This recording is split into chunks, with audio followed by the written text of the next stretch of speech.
What are you looking at? Ah, there you are. Nothing really. I've just been wondering, if I wanted to land another astronomical investment to study all the exoswarm coming off this giant mech, what kind of pitch would it take to make every major player in Solaris nod along and funnel credits into my pocket year after year? Have you figured it out? Not yet. My conscience won't let me think that far. Luckily, the man who can figure it out is back. The old man who promised me the blade. The head of the Space Trek Collective.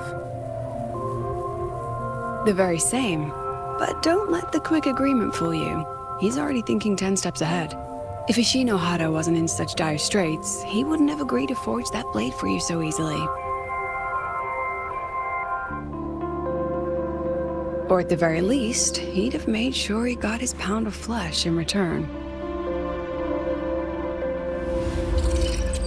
I couldn't find the child. Time and space in that dimension are too fractured. My familiar lost its way.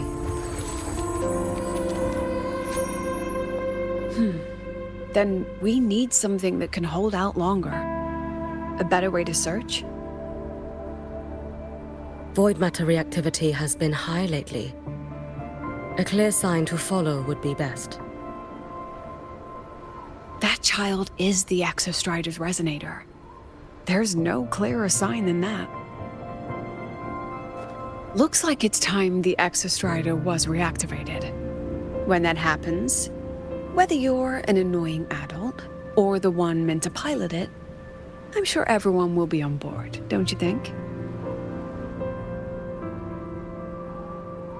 Oh, what if we used footage of the Exostrider activating to pitch for funding? And the confidentiality agreements? No sympathy for my chronic funding anxiety?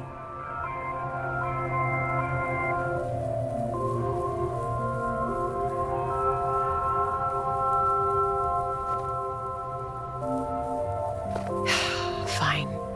Go to Honami. I already approved your leave of absence. Why? To test the blade?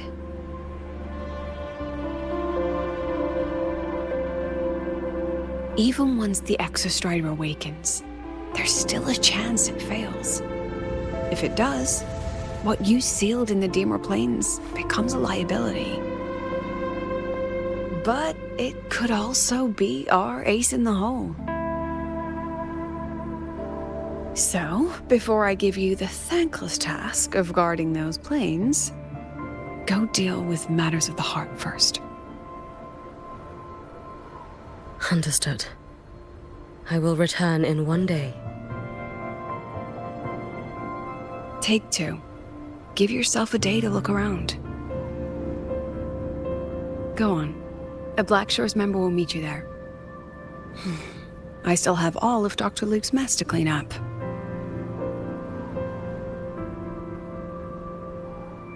Understood.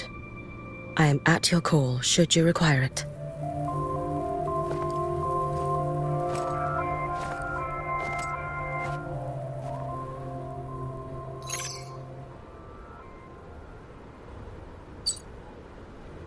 Yes, I'm listening.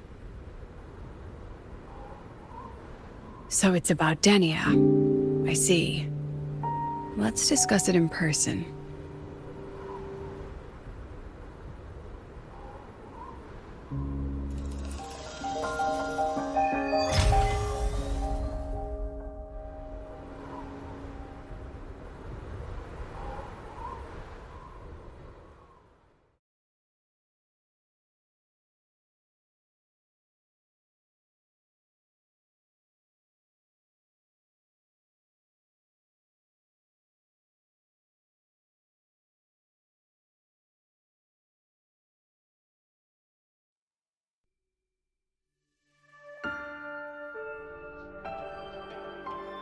Lady Miko, can you hear me? Yes. You may call me Hiyuki. Understood, Lady Hyuki.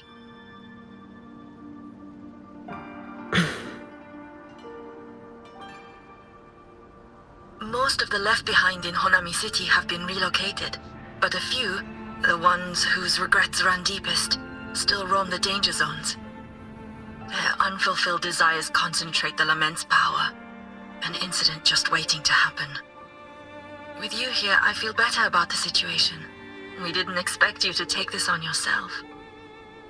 Protecting Honami is the duty of the Miko of Flaming Sakura. I thank you for your support. Actually, I have a favor to ask. Oh, is it about Gyokuro, the former Miko? We've already found traces that may belong to her, but nothing we can confirm yet. We're in the process of narrowing down her location. As soon as we learn anything, you'll be the first to know. I am in your debt. Oh, it's nothing. If it weren't for you back then, I would have... Anyway, I'll leave this area to you. You can rely on me. Was there something else you wanted to say? Nothing, Lady Hyuki. It's just... Thank you for everything you do.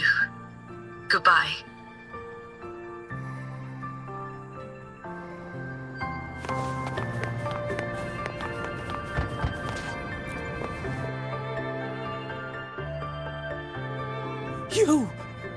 You are...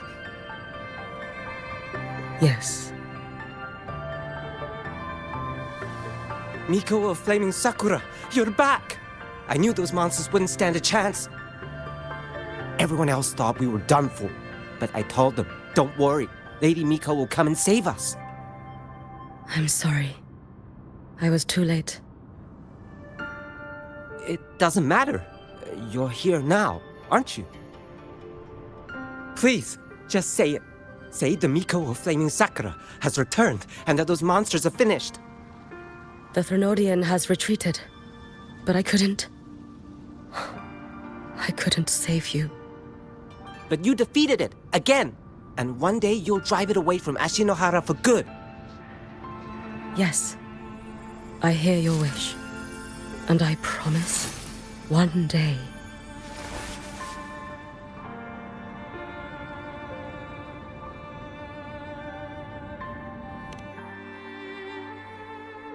I failed their hopes. No matter how many times we drive it.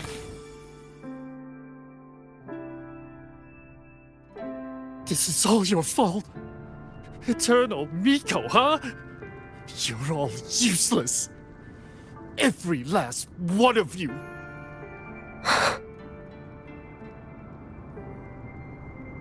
How do you even dare show your face in Hunhami? They're dead! Everyone's dead! I knew it. I knew the Threnodian couldn't be defeated. I should have run away as far as I could. Oh, Lady Miko, please! Do something, anything!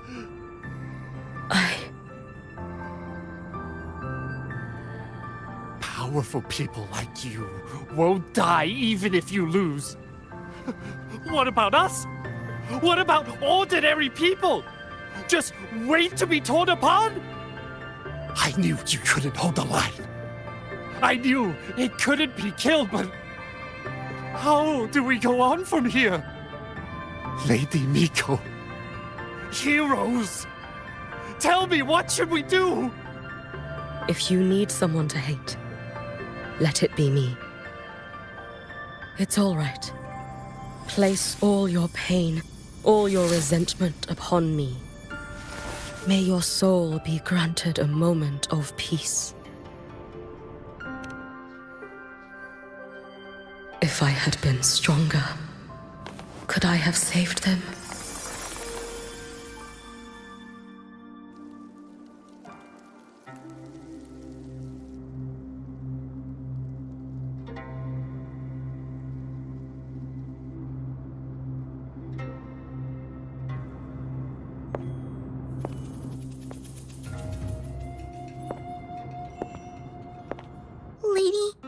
Miko? Are you the Lady Miko?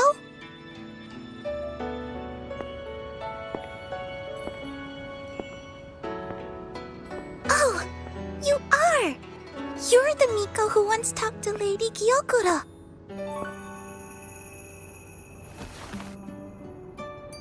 She told me about you. She said you're her most treasured family, just like my big sister and I. Your name is... it's... Hiyuki. Yes! Hiyuki! That's it! Such a pretty name, just like Lady Gyokuro's. My sister said if I hid here and prayed with all my heart, Lady Miko would come and save us. So, I've been waiting.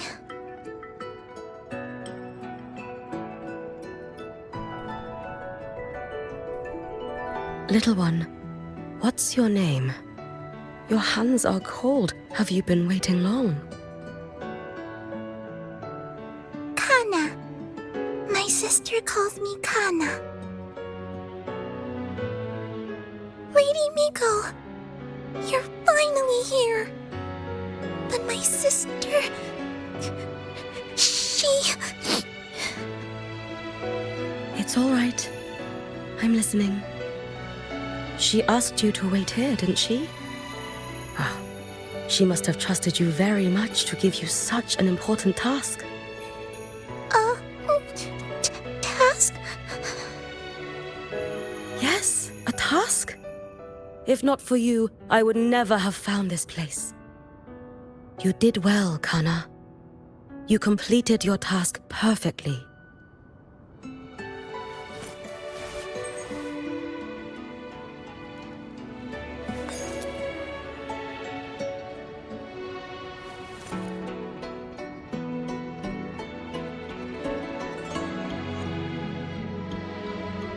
Lady Miko, are you here to save Honami? Then, is Honami safe now? Honami will be fine. Sister said you carry everyone's wishes, that you're the strongest. I knew you'd come and fix everything.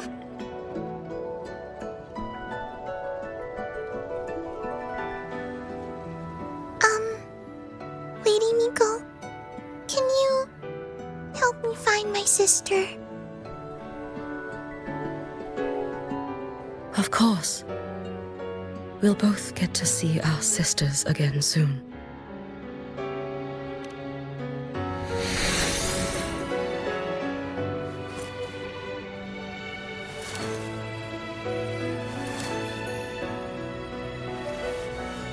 When we find her, let's eat red bean pudding.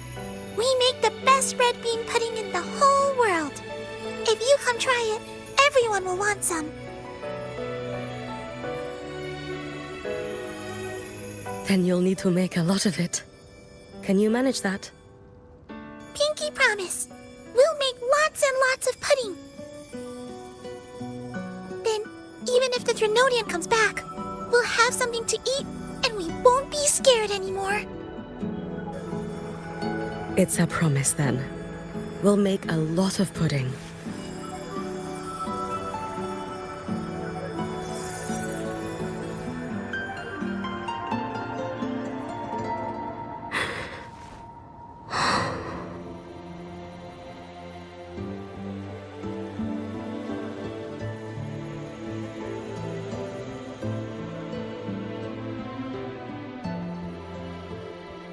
Red bean pudding. Gyokuro always did have a weakness for sweets like that.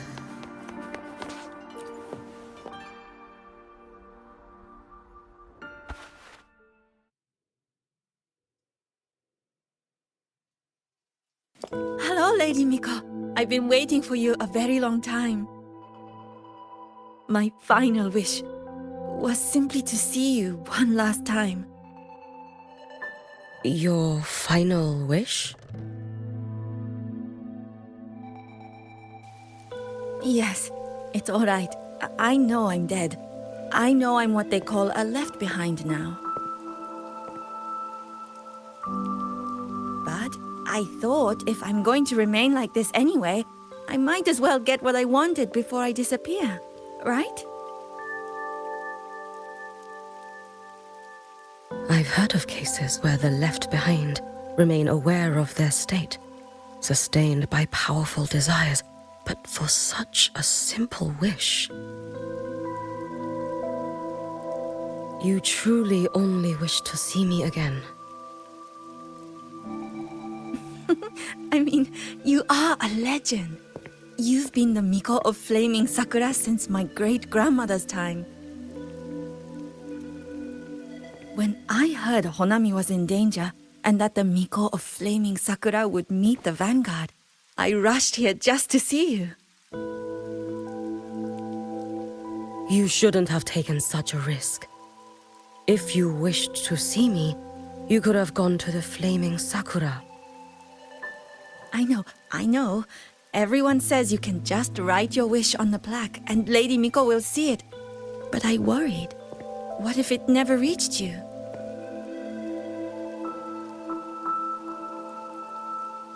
So I came all this way to make the wish in person. I wanted to see whether it would come true.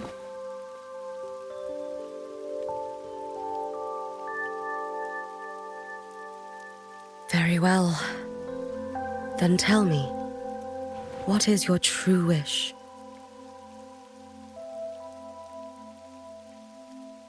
I wish for world peace, for people to stop living in fear of the lament. I want everyone to survive it. Lady Miko, my wish is that there will never be another Miko of Flaming Sakura.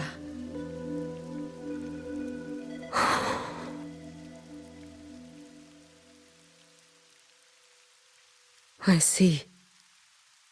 Then I promise you, this wish will be fulfilled.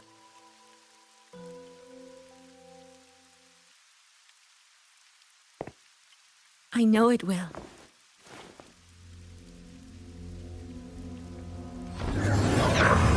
After all, you are the eternal Miko.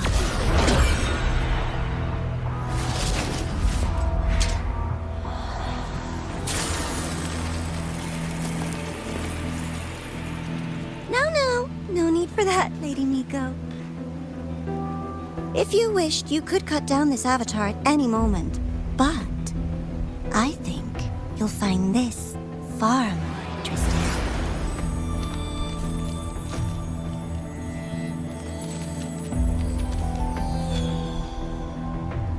Gyokuro's Shiratori. I know the Fraxidus has cost Ashinohara its fair share of grief. But personally, I hold no ill will toward you. I had dealings with the previous Miko. It wasn't exactly a pleasant chat. But I promise you, her death was not by my hand. Just as you once witnessed, she met the fate all Mikos of Flaming Sakura share. She died, burning her future to ash to pay for the present. Aren't you even a little curious about what I showed her? If this makes you uncomfortable, feel free to cut through space and leave.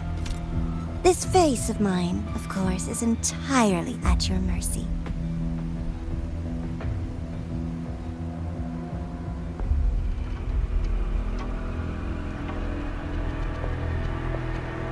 No need to dull my blade.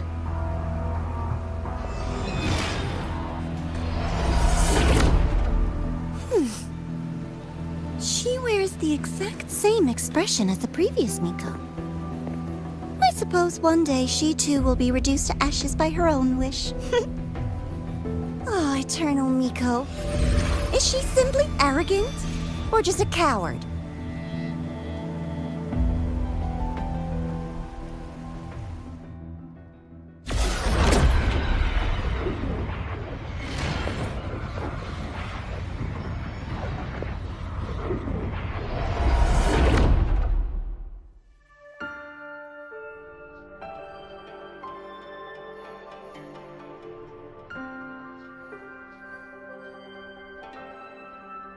A peaceful Honami.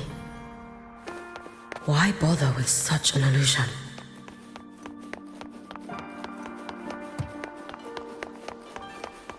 Hey, think I can take tomorrow off. Gyokuro.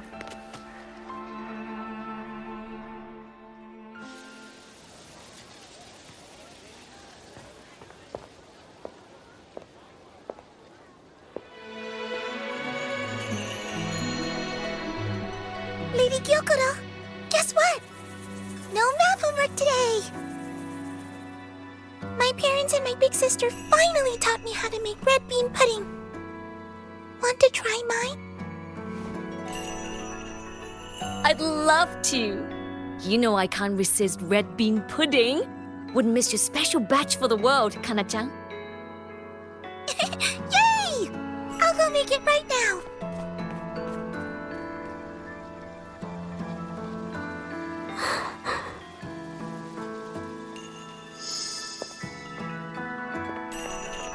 Anyway, I'm here. What is it? My. Can't a sister just want to see her favorite girl without a reason? That's not what I meant. There's that serious little face. I just wanted to chat. Always relaxes me. So, how are things at the Flaming Sakura? The usual. Many came to make wishes. The Thronodian's active cycle is almost here. Death would be a frequent visitor to Ashinohara once more. Prayers for safety, peace, victory. They pile up thickest at times like this. The Miko of Flaming Sakura is the bridge between people and the divine. A wish jar for all their hopes. We must listen to every single one. Lately, I've been hearing you ring the sutsu. To grant those wishes, you burn your future using the sutsu's power. Continue, and one day there'll be nothing left to burn. You should have stepped down already, Aniewe. Let me become the Miko of Flaming Sakura. Let me inherit the sutsu.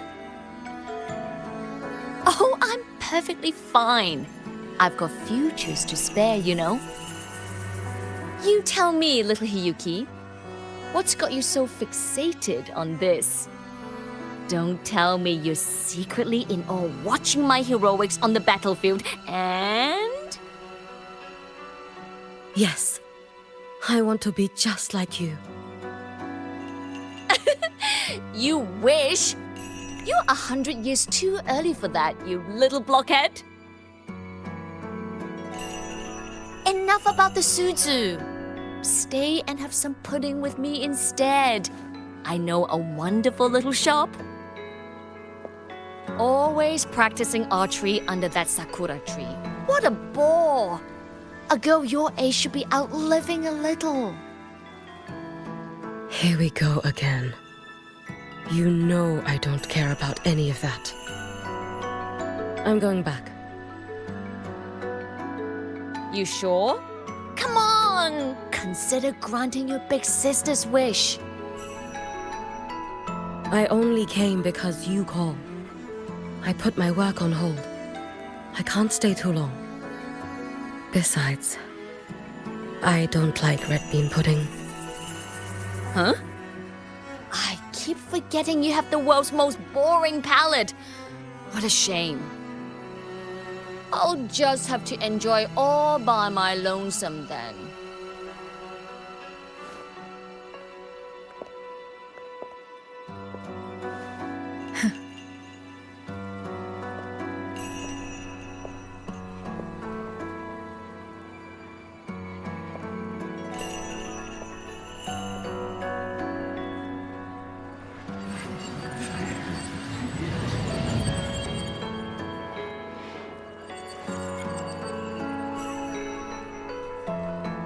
Gyokuro never once spoke of her own wishes.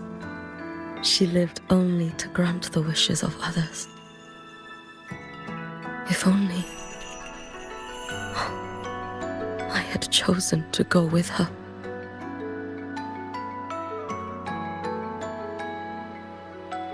I should go there. One more look will be enough.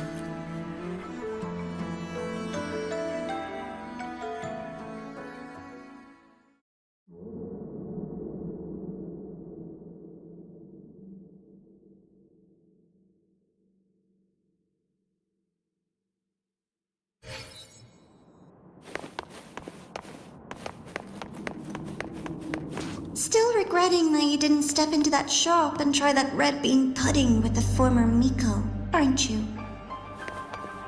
What's your point? The peaceful streets of Honami, the sweetness of red bean pudding. You know none of it is real. The illusion didn't deceive you, Miko of Flaming Sakura. You were the one who deceived yourself. Desperate to play pretend? Why not commit? Please, this performance is only beginning. Miko of Flaming Sakura, do not forget the regret you carried here. You never forgot the lives you failed to save. You've been watching me? Among all the Mikos of Flaming Sakura, you're the most special. Only you could peer into the Sutsu and see a future so utterly pitch black.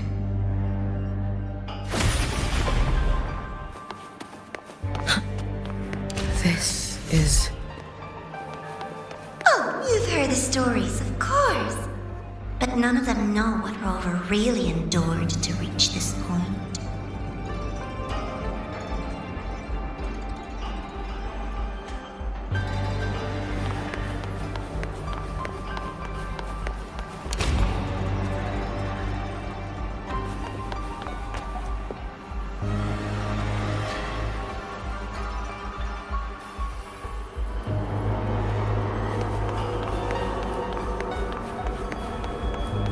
Rover.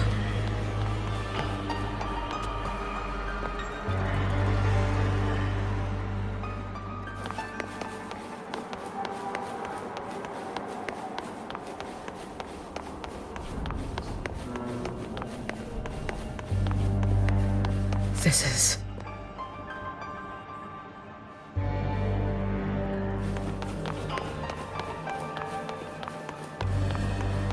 the Threnodian. Go on. The next act awaits you.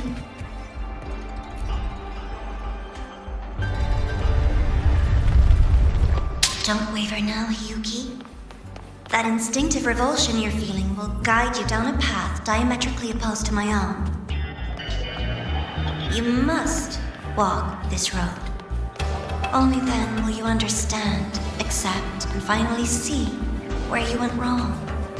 Just as you suspected, both Jinjo and Honami once lay beneath the Threnodian's shadow. But only in Jinjo did the night give way to dawn. You...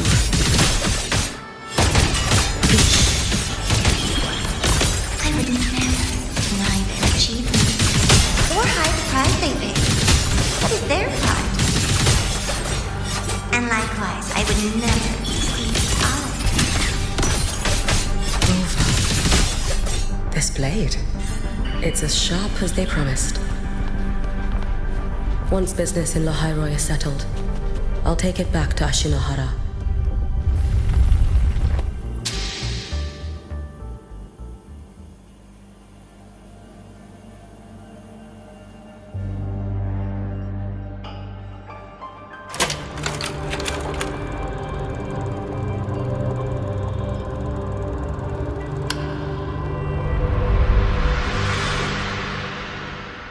You needn't doubt. This is, in fact, my ploy for you.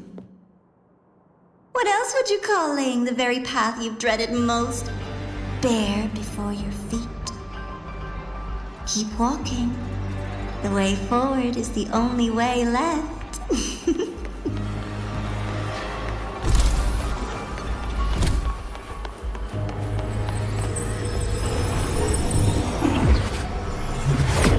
deserted tower. I read the reports. Another place reduced to ruin by the Threnodian.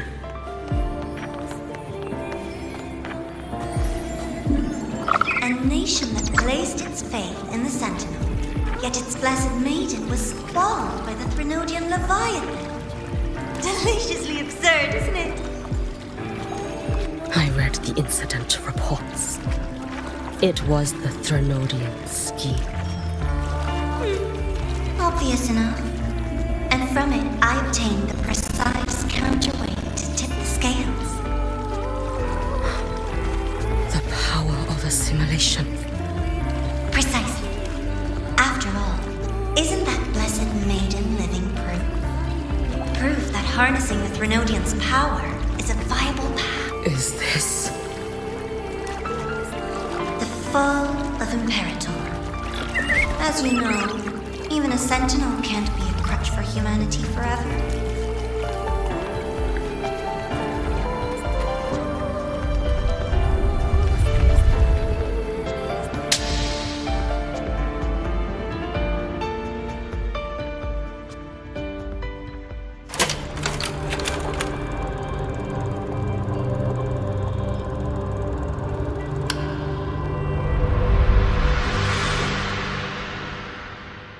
Now, why not step into the role yourself? Experience Renacita's conclusion firsthand. Oh, and I made a personal appearance for the grand finale in Renacita. I couldn't very well abandon my rather childish subordinates like that, could I? A light so blinding it lays bare all the film.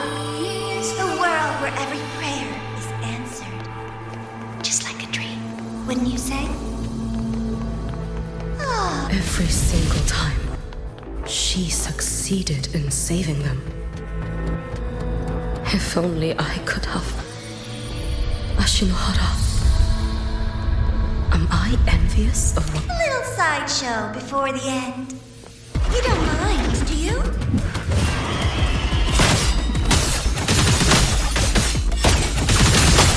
You should have run. Lend me your strength. Take your final dive into America. Be gone. Dissipate. So persistent.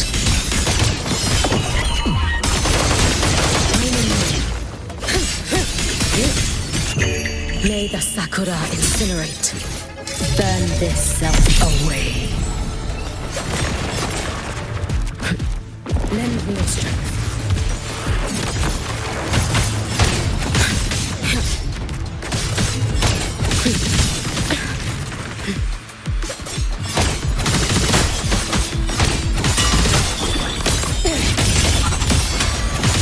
If my blade had been keener, could I have? Take your time. We're almost at the finale.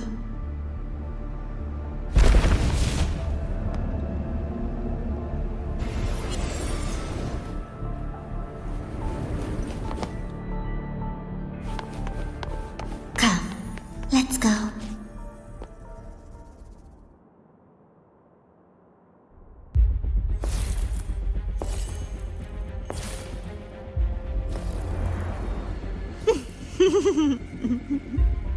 Thoughts on the show? You showed me all this because the Fraxidus wants to replicate the assimilation within the Blessed Maiden herself. You want me for the possibility that I could become the Threnodian's resonator in the future.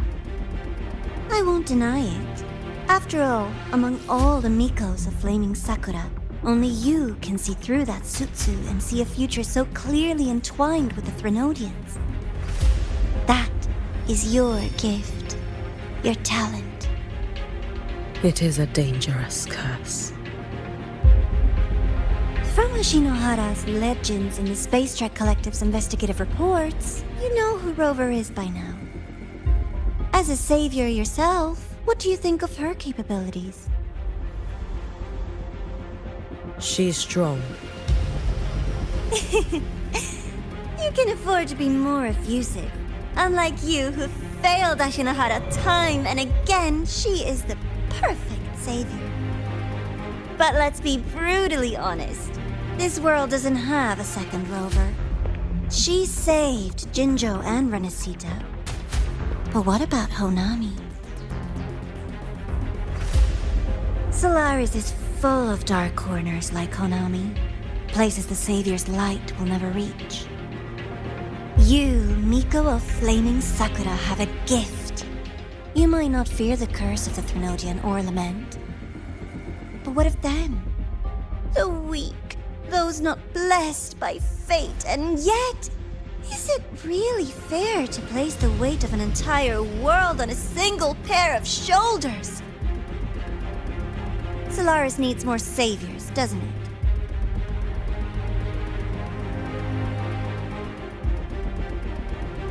I'm just using the Threnodian to bring more of them into this world. You mean you want to use its power the way Rover once did?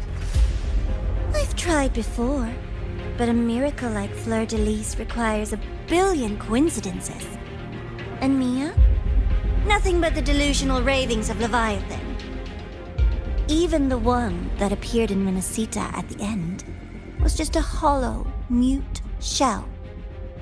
But with your help, everything changes. You could wield the Threnodian's power just as Rover did. Honami would not be a ruin, and Ashinohara would finally have its true savior. I have to admit, your proposition is tempting. I desire vengeance against the Threnodian. That is why I seek greater strength. I stayed in Lahairoi to forge a blade sharp enough to kill it. But I will not discard my dignity as a human for it. I will not become the very horror I hate. Not even for retribution. You stand on Honami's soil. You stand on a graveyard of millions. Go on. Ask them if your dignity as a human matters. I think they tell you that simply staying alive is what matters. Eternal Miko, you know your limits. You've crawled through countless defeats, barely protecting Ashinohara from the Threnodian's assault. But what of the future? You are no savior like her. When you fall, who will take up the Sutsu? Who will walk this lonely, futile path next?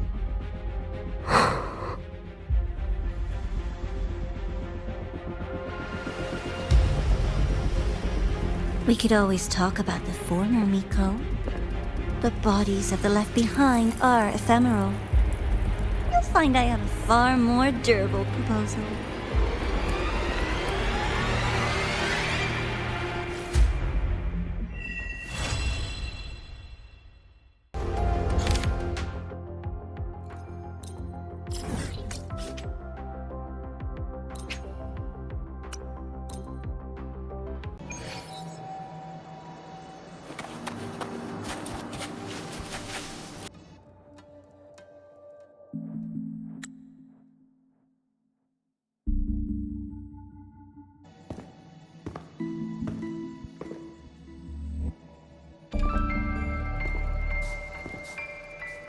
Candy?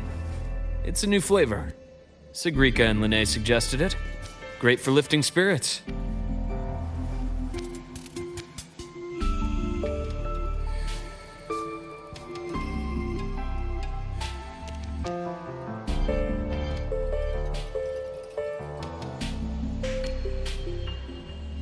All right, Luke.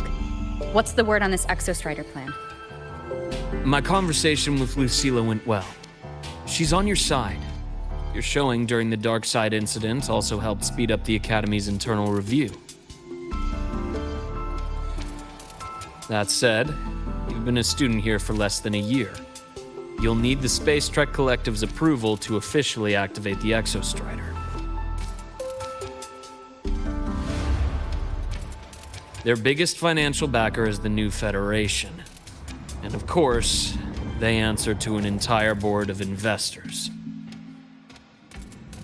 And to them, the Exostrider is definitely a high-value asset. I've been flooding their desks with reports. Your Academy investigation record, your latest test scores from Abel College, and a full physical adaptability eval I wrote myself. And were they rejected? We got a meeting, but when that much money's involved, conflicts of interest make everything move very slowly. Unlike Jinzhou or Rinasita, they've got far too many cooks in the kitchen. I'm worried we don't have that kind of time. Exactly, which is why we're going to strike first. Besides, things have changed. It all comes down to this guy. This is Chase, head of the Space Trek Collective. He just got back to Lahai on a Triumph avionics ship from the New Federation. President Lucilla, Professor Mornier, and I have all put in a good word. You'll be meeting him at the Research Institute.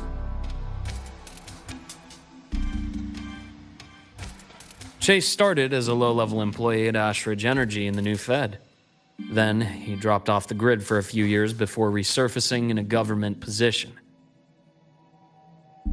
After that, he left the government and started diving into multiple large-scale investment projects. Some say he's still been Ashridge Energy's man the whole time, but no one's been able to prove it. He's sharp, low profile, and very smooth. At his age, he's seen it all. His only real concern is if the Exostrider's pilot can be controlled. Normally, they'd pick Academy synchronists who have been signing stacks of NDAs since day one. But Sounds like his attitude changed. Does that have something to do with the changes you mentioned? come in. Let's talk over some hot drinks.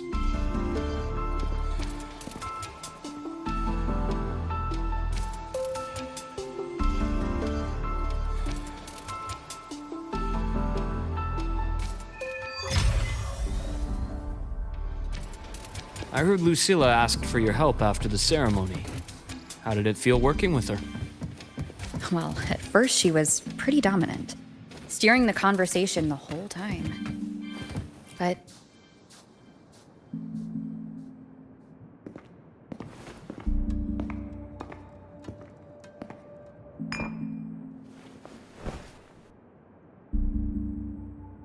based on your intel, the reactor core has been returned. Ideally, we'd wait for the Exostrider to awaken before trying to help Imith or confront the Thrunodian. But recent readings from the Institute's Strider Gate monitors, they're off the charts. Void matter reactivity is spiking. The Space Trek Collective is getting twitchy. If Thrunodian Aleph 1 breaks the seal, all of Solaris will be at risk. Not just Lahai Roy.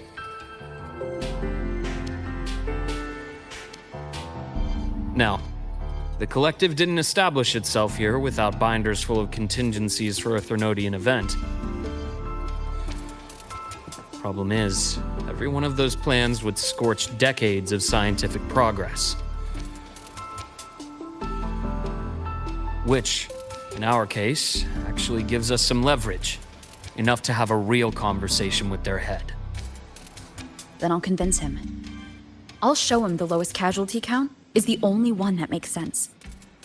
He'll have to approve me as the synchronist who pilots the Exostrider.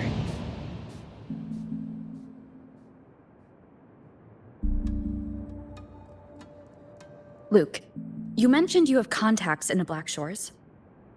In this workspace of yours. It's secure, right? Guaranteed. What are you thinking? Lahai Roy is closed off from the outside world.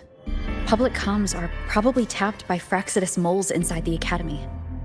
And right now, I need a direct line to the Black Shores. I see. Give me a moment. I'll establish the link and leave the rest to you.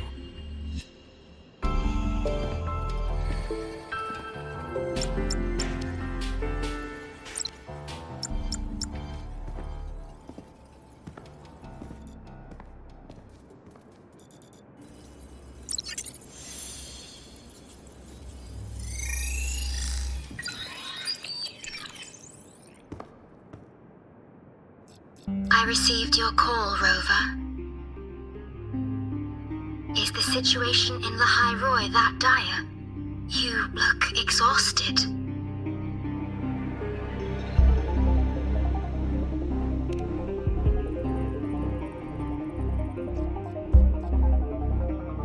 My frequency loss has been resolved. But Lahai Roy is under imminent Threnodian threat. I need your help, Shorekeeper. Understood. For this purpose, both I and the Black Shores exist.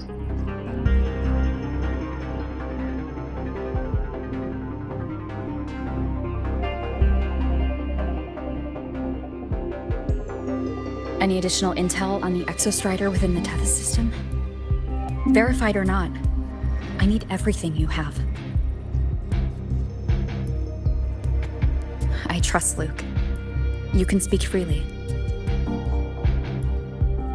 Records confirm that Luke Herson has been providing critical assistance and intelligence to the Black Shores. I trust your judgment.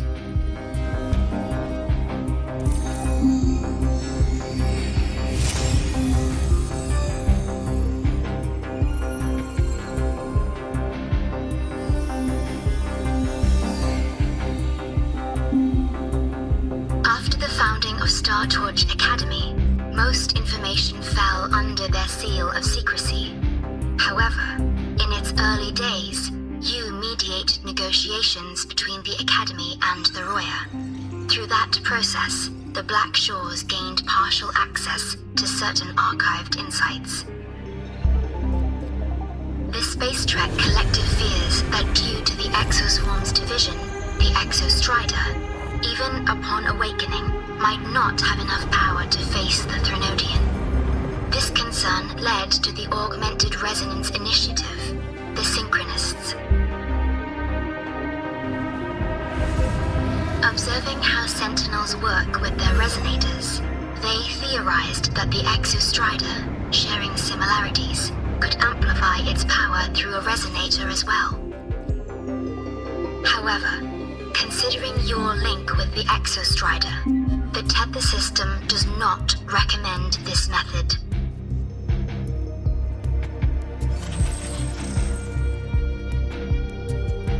We have intel that deep beneath Lahai Roy lies the keystone left behind by the Exostrider long ago. It rests directly atop the seal on the Strider Gate. You can think of it as a kind of lock. You do not need a cockpit to pilot the Exostrider.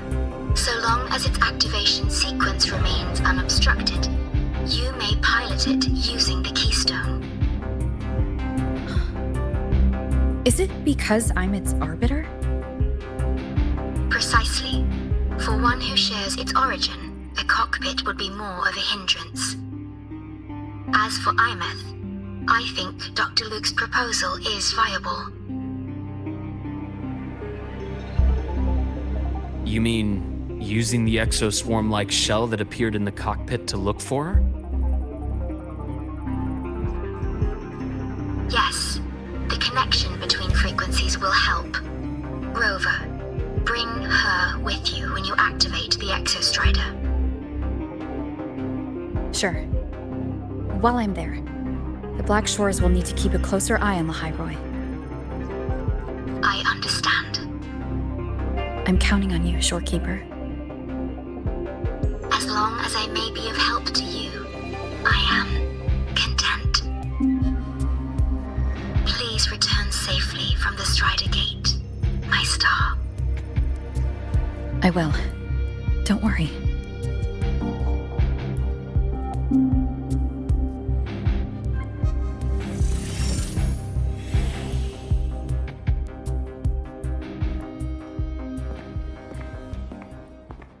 I'll inform Lucilla.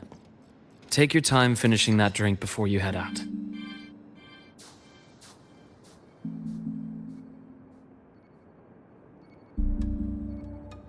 What do you think? I'm about to ask a man to sign off on a crazy plan. And I can't even promise him it'll work.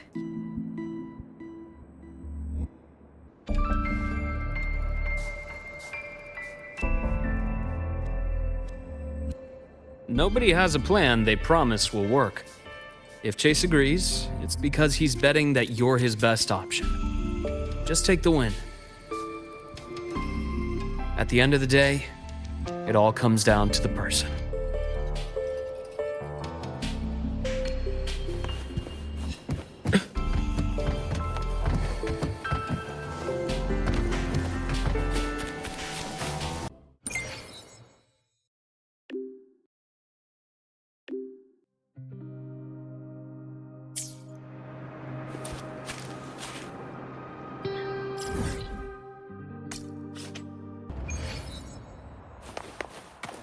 Let's get moving.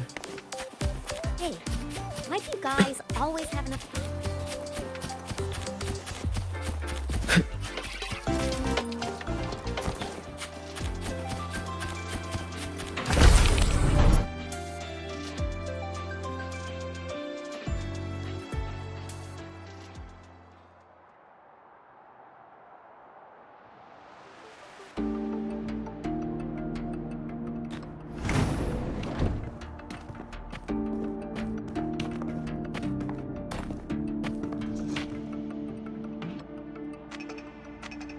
Mr. Chase, this is the student I mentioned, Rover. Our best hope for piloting the Exostrider. Save the intro, President Lucilla. We've met before.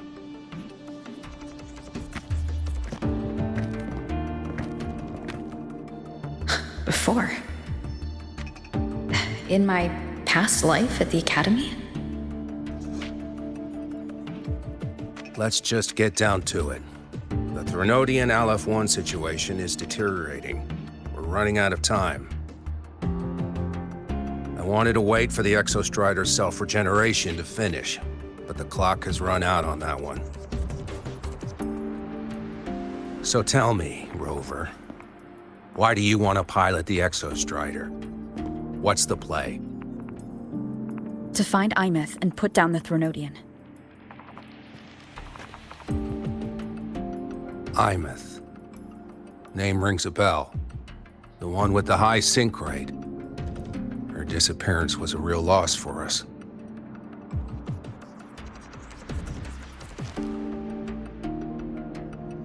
She's beyond the Strider Gate.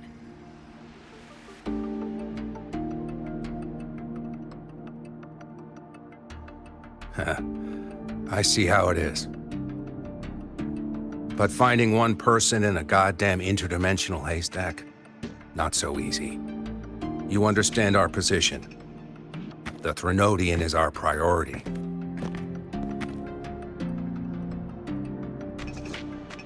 Stopping the Threnodian is my priority too. I'm gonna handle both.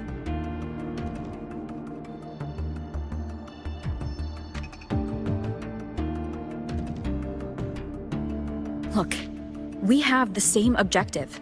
So like you said, let's just get down to it.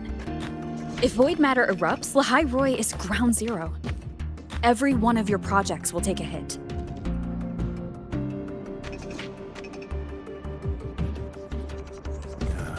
Regarding LF1, our intel is insufficient.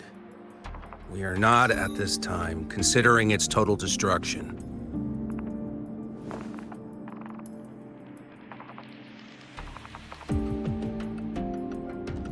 What we need is for the Exostrider to reinforce the seal on the Strider Gate.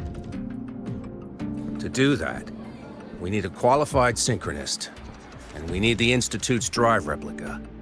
When that gets embedded in the Exostrider's chest cavity, then its repair is complete.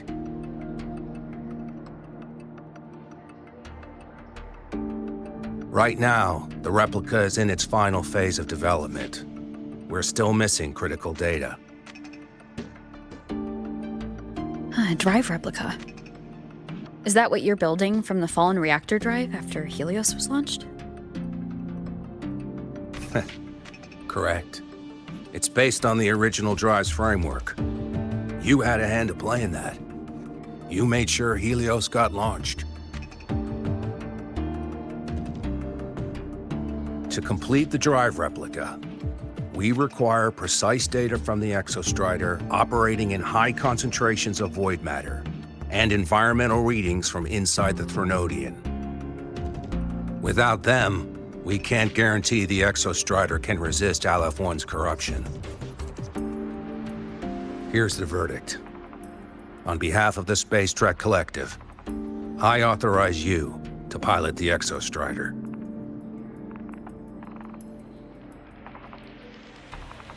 But remember, our objective is the data. We need readings from the high concentration zone to complete the replica. And your personal mission gets 10 minutes. That's the max duration our void matter barriers can cover the Strider Gate once it's opened.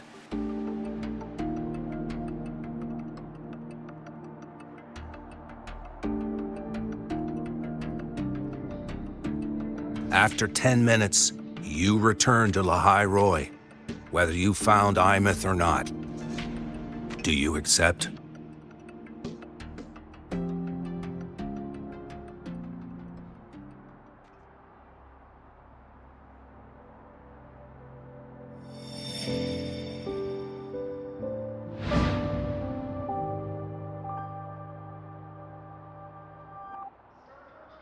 Deal. One more thing. I won't be using a cockpit. Just show me the way to the Keystone and have the Exostrider ready. That's all I need.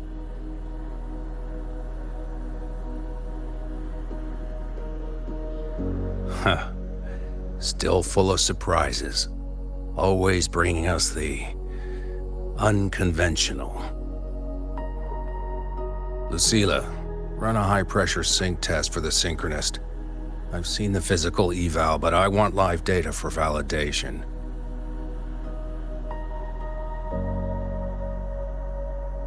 The moment the numbers hit green, we'll begin preparations for activating the Keystone and deploy void matter barriers around the Strider Gate. There's something else. I need a favor. Go on. The Fraxidus is lying low. Even after failing in the dark side, they could move the moment the Strider Gate opens. Ah, that's what's on your mind. Well, I have an update. Remember Sigrika's friend? The somewhat lackadaisical one?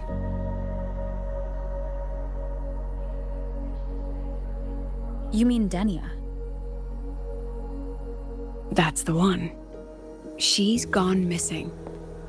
Our investigation points to her being the agent the Grand Architect referred to.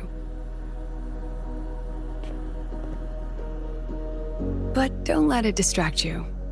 I have a reliable friend keeping an eye on Fraxidus activity. You just focus on waking the giant. Leave the rest to us, Rover.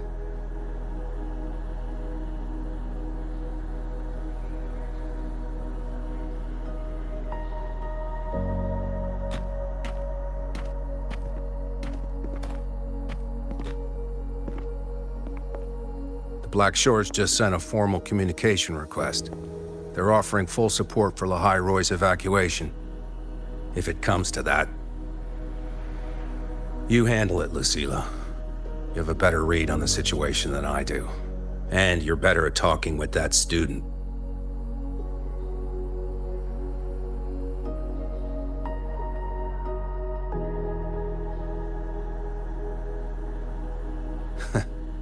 there's anything else you want to ask me, now's the time.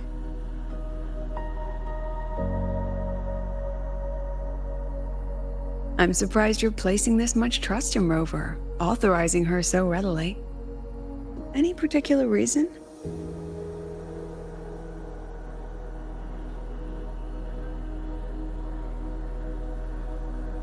We're different, President. I'm a businessman, and businessmen trust their instincts for a good investment.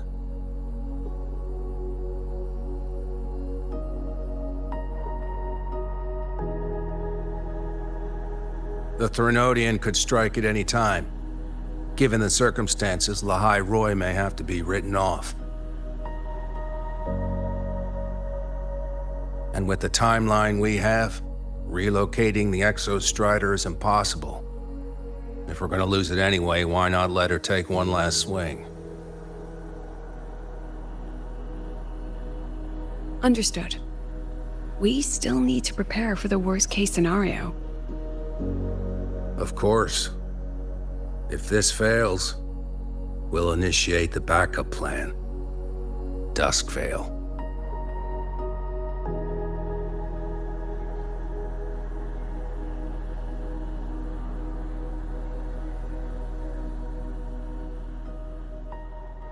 Ugh, that guy gives me the creeps. What kind of place is the new Federation anyway?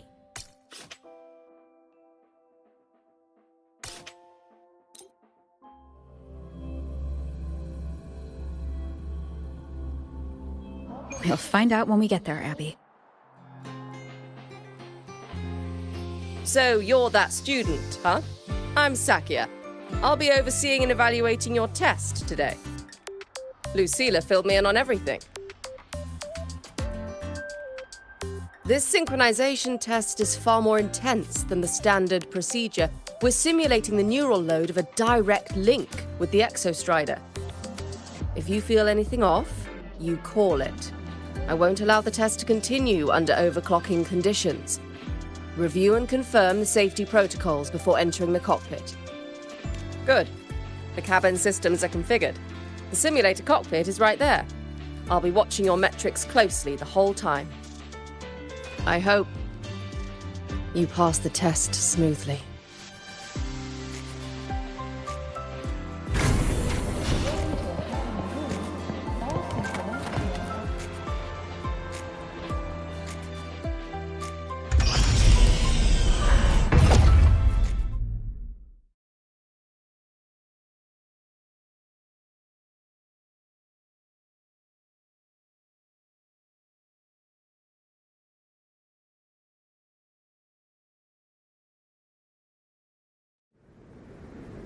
Neural network connected. Tactical model constructed. Resonator vital signs synchronized.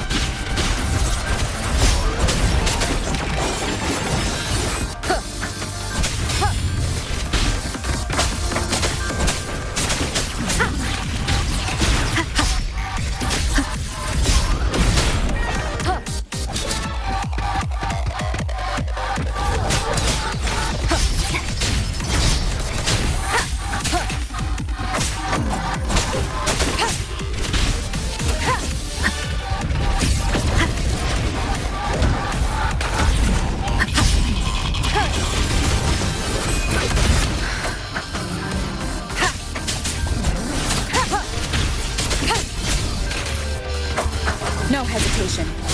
None shall whisper.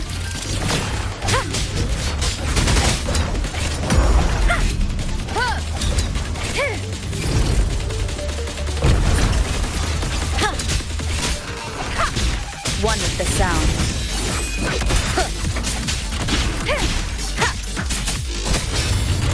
The show begins.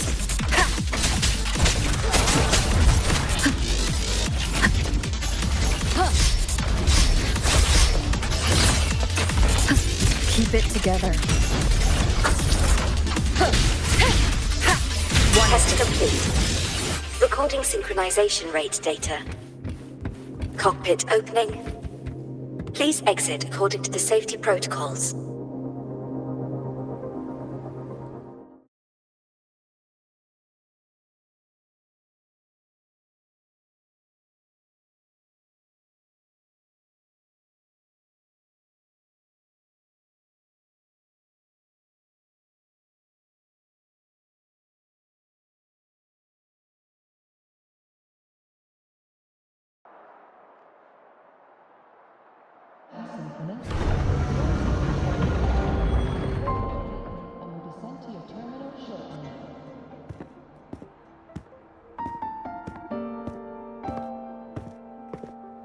How did you get all the way here from the lake house?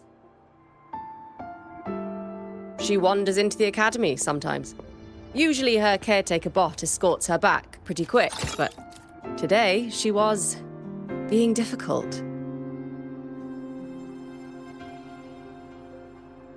We'll go back together in a bit, okay?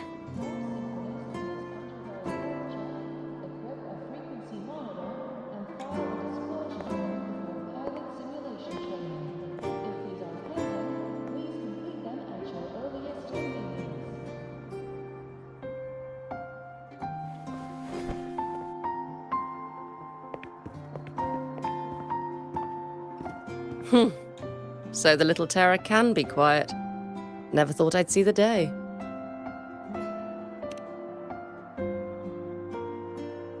Yes, I was her teacher. Over 10 years ago now. She used to drive me up the wall. Made me lose my composure more than once. She never did seem to mind. The last day I taught her, she wrote saving the world as her career path. I asked her if that was really what a synchronist should be aiming for, then gave her a piece of my mind and told her to rewrite it.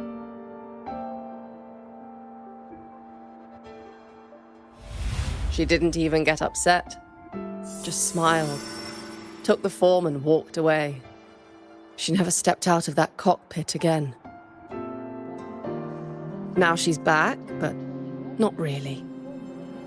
What a headache of a student.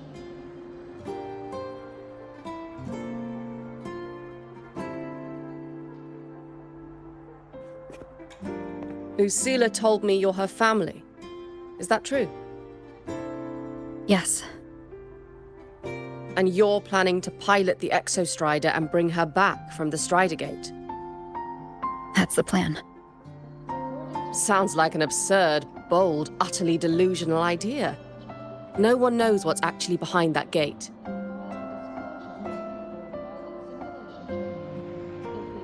I know. When Imeth went missing, the cockpit recorded an abnormally high synchronization rate. We couldn't verify it after she disappeared, so it was never officially logged. Your test results are just shy of hers overall, but in some sectors they're even higher. You've passed.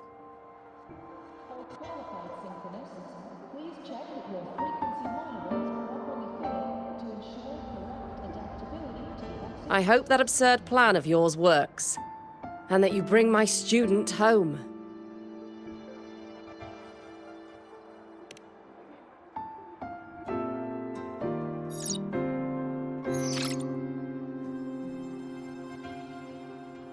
The results are out, but preparing the Exostrider will take time. You'll need to wait around 2 days. We'll let you know when it's ready.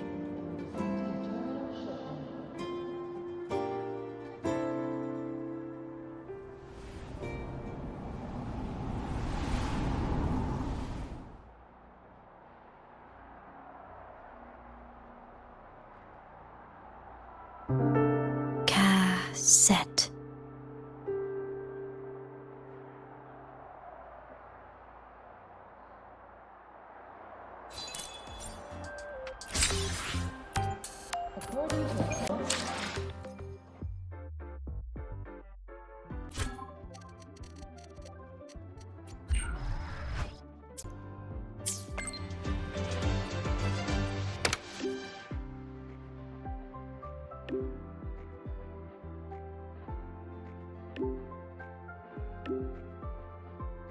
So, we're finally going to where that giant eye is hiding? Yeah.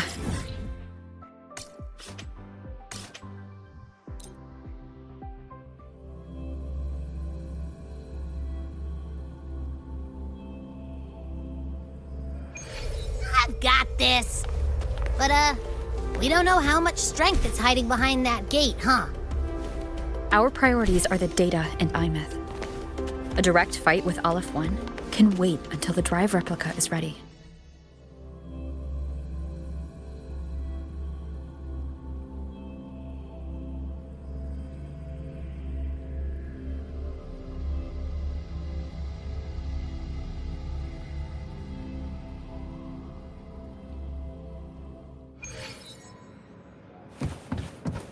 Let's get moving.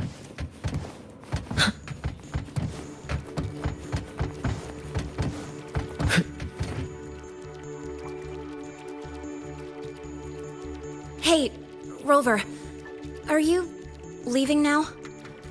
I kinda cornered Professor Mornier, bugged her until she cracked.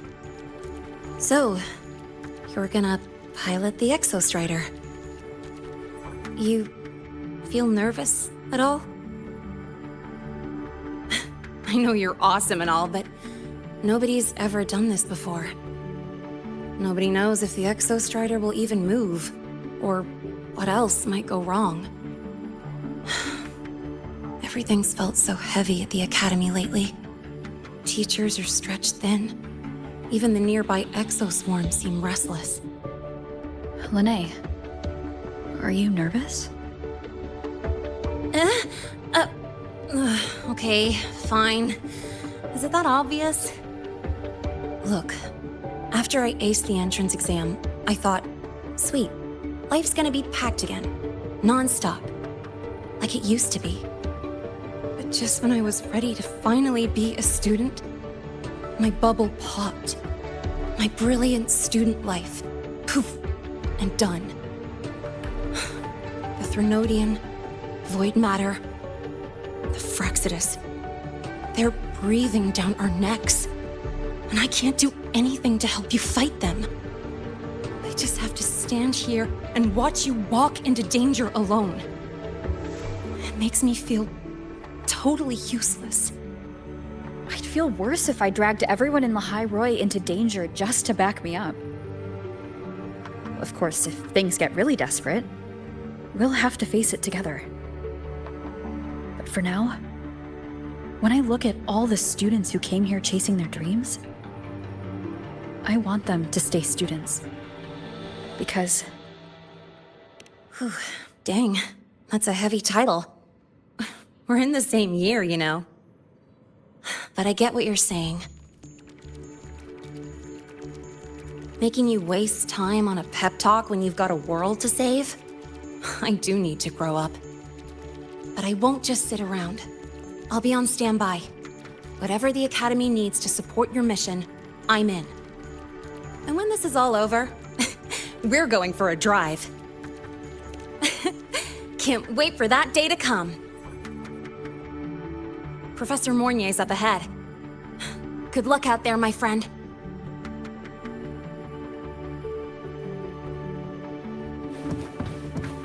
Let's get moving.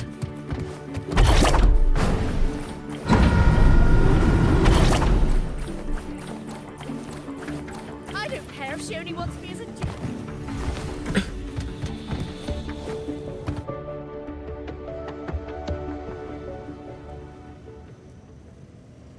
Temporary passage is complete. It will take you directly to the Keystone. The Black Shores will keep a team on standby here at the Institute. If you need our support, just say the word. Thank you. We couldn't have built the data framework this quickly without your team's expertise. Lehigh Roy is a top priority. A joint call by the Shorekeeper and the Tethys system. Oh, Professor Mornier, your guest has arrived.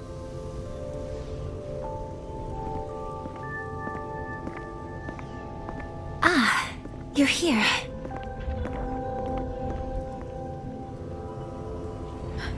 Is that the way to the Strider Gate? Yes. This temporary passage will take you to the Dima Plains, deep within Biarta Woods. Both the Strider Gate and the Keystone are located in the Solvane Heartwood at its center. President Lucilla has already departed with the advance team. They'll be waiting on the other side. And also...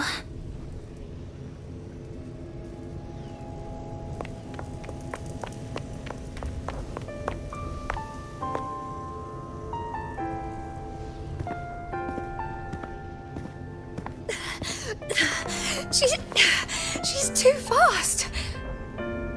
What happened? Professor Monnier, she suddenly bolted into the cassette depository and took this. This is...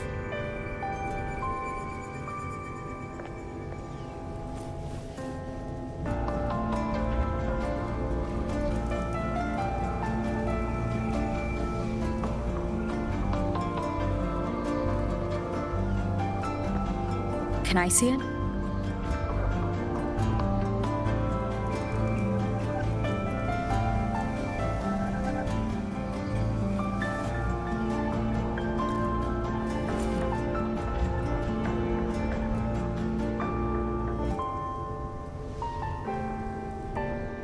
I'll give it back in a moment. Mornier, do you see what's special about it?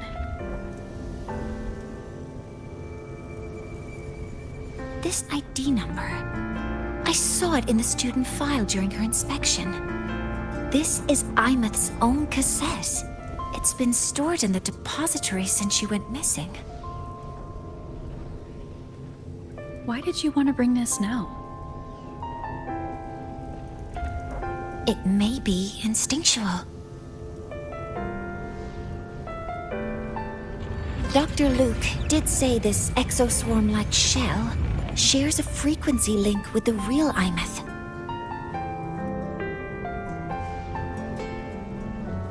Or it could be the shell's residual instinct. Cassettes are proof of a student's identity. Or it could be a weak signal sent from the Imeth beyond the gate. We can't determine which theory is correct yet.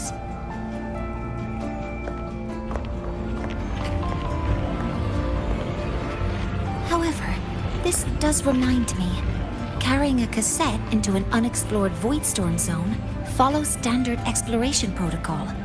Do you have yours? Yeah, I've kept it with me. I'll head to the Deemer Plains now then, Mornier.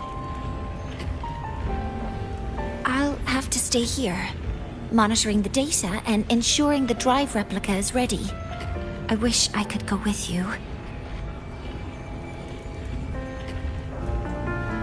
But I'll be fully supporting your mission. Mentor, please, take care. I count on you to watch my back, Mornier. With what we accomplished with Helios, I trust you'll handle the drive replica. We will succeed again. I won't let you down, Mentor. Let this be a new promise between us.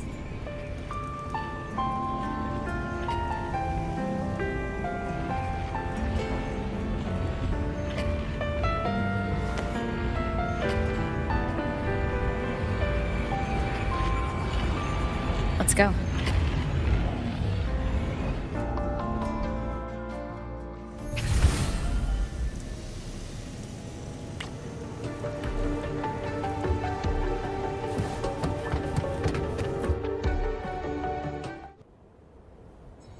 Ugh, stinky.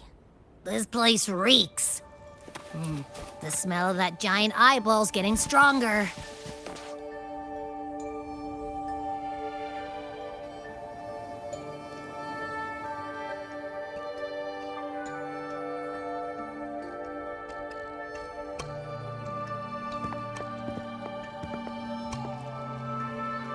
That Miko.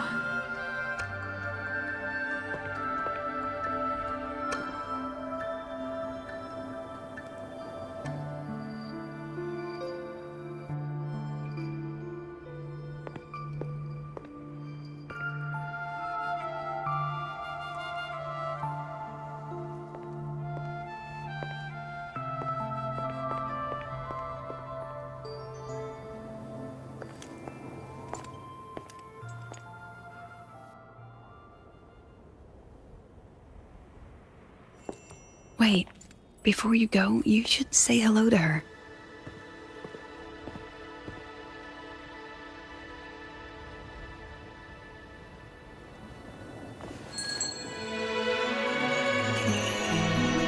This is Hiyuki. I told you about her before. The only reason we could set up the monitoring equipment so quickly is because she cleared the way for us.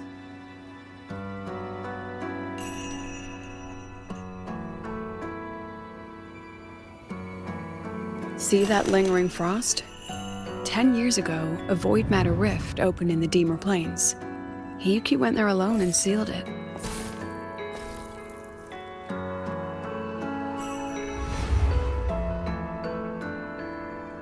Thanks to her efforts, the Space Trek Collective and the Roya were able to fortify the seal successfully. Every task the Academy assigns her, she completes flawlessly. Were she to have a flaw, though, it'd be that she goes through blades like nobody's business.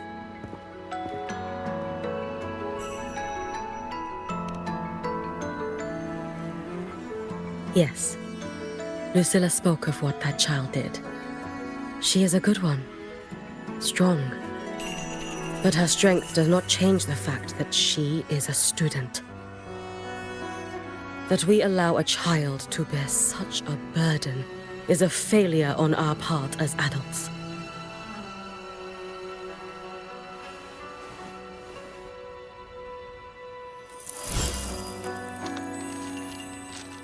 I sent this white bird to search the void matter's concentrated depths, and I am certain I felt her frequency. Somewhere in void space she waits. The collective pursues what is right, but your quest to save the one you hold dear, that I understand. Very good. But I'm afraid we can't say more than that, okay? Right now, both sides want the same thing. That's the best we could ask for.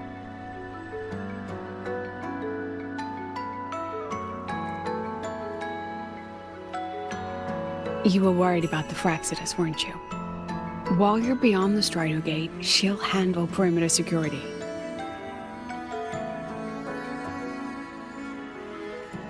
She's hunted both the Threnodian and the Fraxidus for a long time. There's no one better for the job. Right, Hiyuki? Yes. Those two Fraxidus members. I will track them down. Here. Take this. The white bird carries my power. It will shield you. Should you lose yourself in the void matter, it will also guide you back. Hiyuki is part of Star Torch Academy's Special Response Force. She works from the shadows. She's been an incredible help to us all. If, in your fight with the Threnodian, you require aid, you may make a wish to me.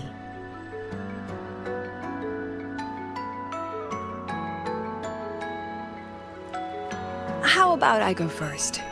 I wish for peace and safety across the Deemer Plains.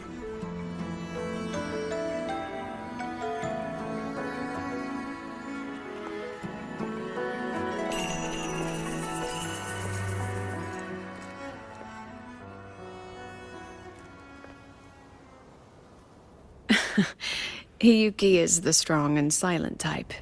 Spend enough time with her, though, and you'll find she's rather fascinating. Why didn't you introduce us before? Why the reveal now? No point in hiding what's already in plain sight.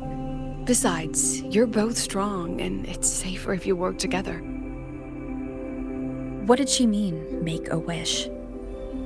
Just what it sounds like. But don't make one unless it's life or death.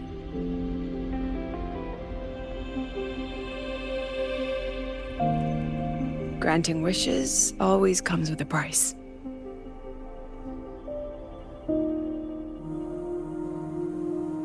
I've sent you intel on high concentration void matter zones. Review them when you can. I couldn't say this with Chase present, but I think you understand. For him, this is a calculated investment. For you, it's a suicide mission. You've been in void space. You've faced it. If Aleph 1 truly lies beyond that gate, it'll sense you the moment you cross over. This won't be easy. The Exostrider isn't fully repaired. If something goes wrong, it may not be able to hold out against Aleph 1. And the Collective won't risk an extraction if a void matter outbreak is imminent. Once you enter the gate, you'll be completely alone. Are you ready, Rover?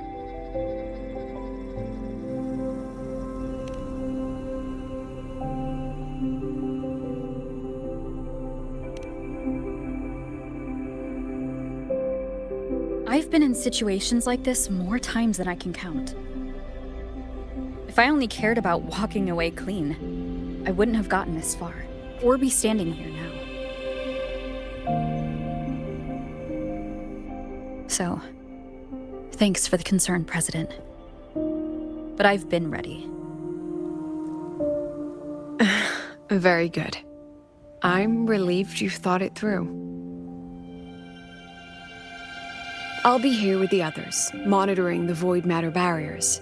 If something happens, I have to respond immediately as the Academy's head. We'll probably be able to maintain a data feed, but based on past intel, the void matter's disintegration effect will destabilize the signal. It'll likely cut out once you reach the keystone. From that point on, every call is yours. I understand. President Lucilla, we've checked her condition. No signs of void matter contamination. She's stable.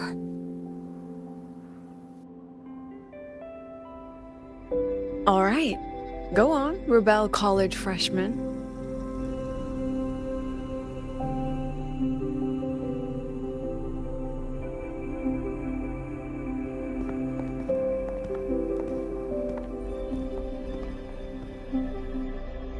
The students and faculty of Star Torch Academy have been waiting for the day the Exostrider awakens.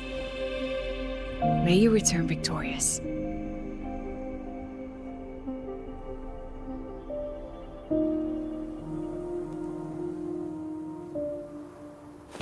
Void matter gauge readings are stable. No abnormal fluctuations at the keystone. The signal's cut out. It's so quiet. Are these Solaskin? The Solaskin merged into the roots. They didn't return to the Exostrider through the Solace trees.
Starting to feel dizzy.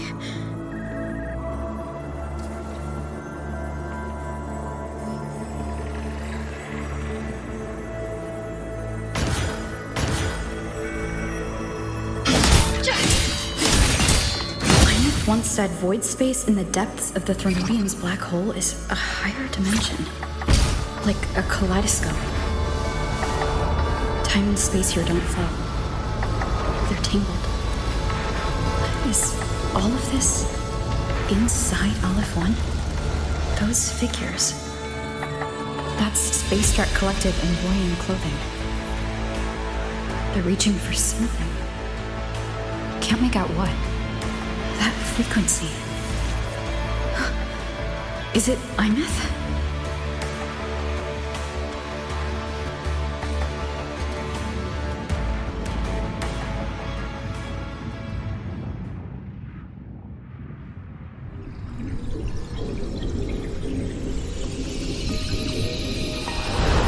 Imeth?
The light of the origin point. We will bear it.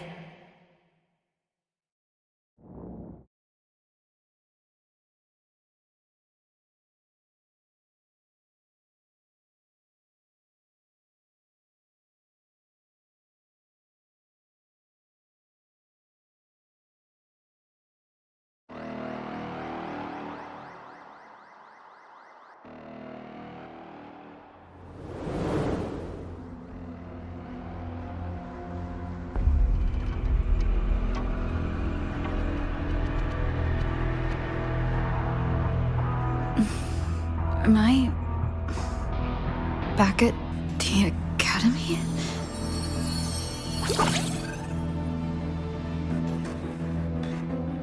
Yeah. You okay? I feel terrible too. Something just yeeted us out of the Threnodian's gut. Oof.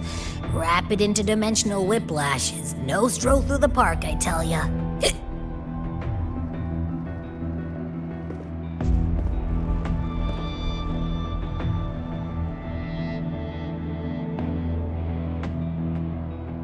The Exostrider isn't here. Uh-huh. The big guy's still stuck inside the Threnodian. Did you see that freaky black hand that popped up in the cockpit? The whole dimension freaked out, like it was trying to spit us out. Next second, the void matter had flushed us out here. I saw Navora in the flashes. It's the Fraxidus. Has to be. Everyone was standing right here. This is where void matter began to contaminate the sky.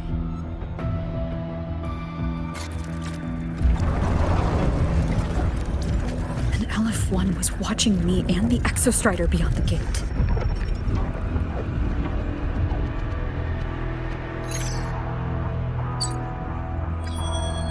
Mentor, finally got a hold of your signal. We lost contact for an entire day. Everyone's been worried. An entire day? It felt like minutes. Time distortion from being inside the black hole?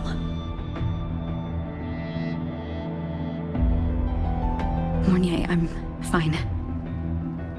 We had an incident. The Exostrider is still inside void space beyond the gate.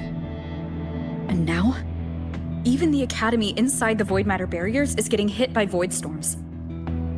What happened while I was gone? After you went in, the data transmission was perfect. We were celebrating. But not long after, void storms began to erupt even inside the Academy. We haven't been able to find any breach or source to explain it. Most of Lahairoi has been evacuated to the Collective's escape pods, with Black Shore support. Those who remain are gathered here at the Institute.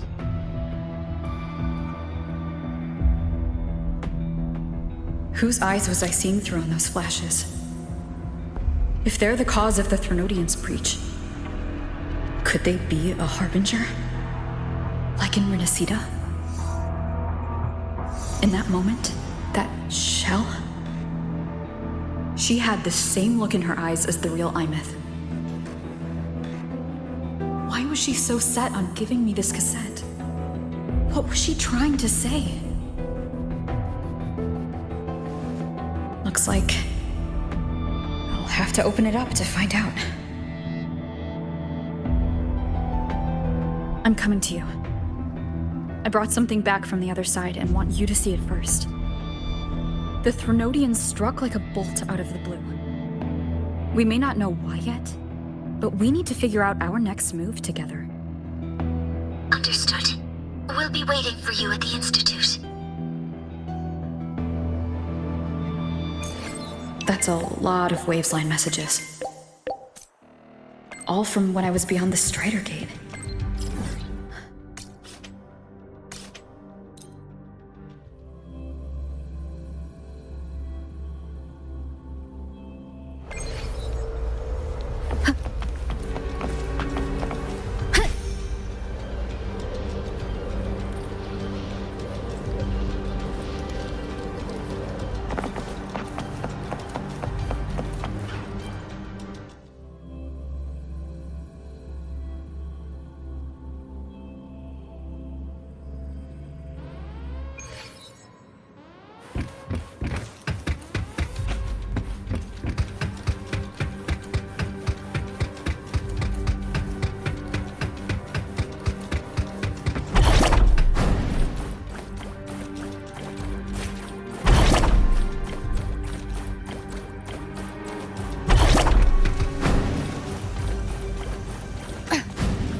The Soliskin have swept the area.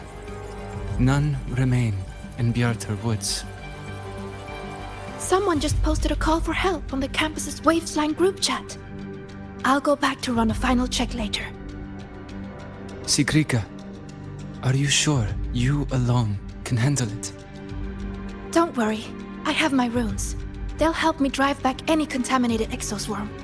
The Soliskin will guide me too. I'm coming with you. Finding people is one thing, hauling them back is another. It'll be faster if we take my motorbike.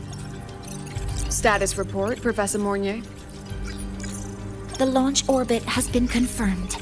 The drive replica is projected to launch in 16 hours, at which point it will initiate Duskvale. Then we evacuate every remaining soul in Lahairoi before that window closes. Check the ships at the Royal Frostlands port, in addition to the escape pods. We don't know how long Duskvale will hold. No one stays a second longer than necessary.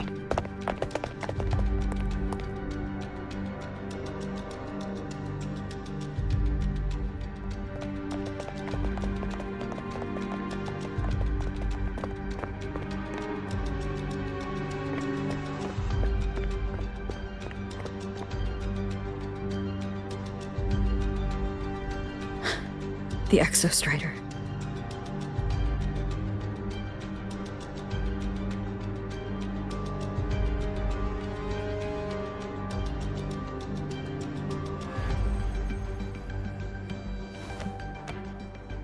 I heard from Professor Mournier.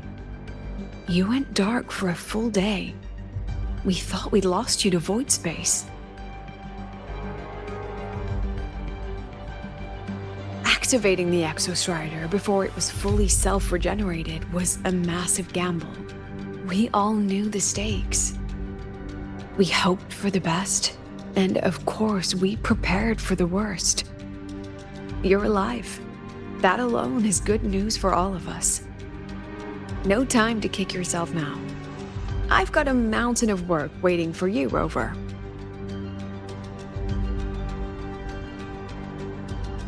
Please, have a look at this, Mentor. The Research Institute is running the final modifications on the drive replica now. The Roya are assisting with assembly and verification. It's built from the framework of the fallen reactor drive. Various materials from the Exostrider, too. It's everything Lahairoi has been working toward. This man-made heart is our final legacy for Solaris. In 16 hours, we launch it into the canopy above Lahairoi. Once evacuation is complete, it will activate, transforming the canopy into Duskvale. It'll contain the spread of void matter. We only finished it because of the data you sent back from beyond the Strider Gate. See? Not a total loss after all.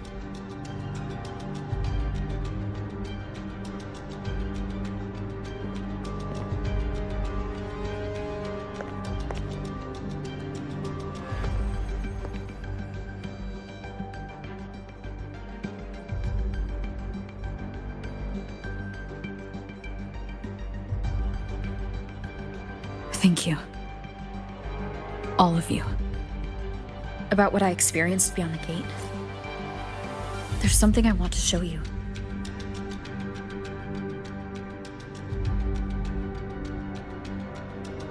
I don't think she gave me this cassette for no reason. Whether it's her shell or Imith herself, she was trying to tell us something. A cassette retrieved from within the Threnodian.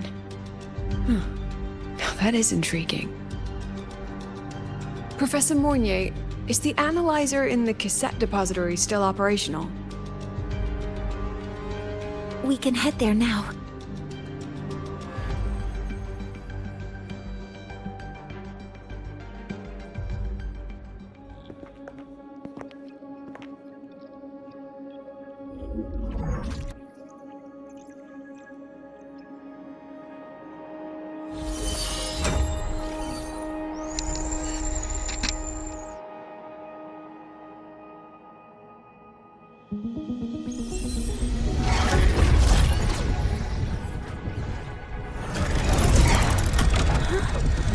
What's happening? Why are all the cassettes rewinding?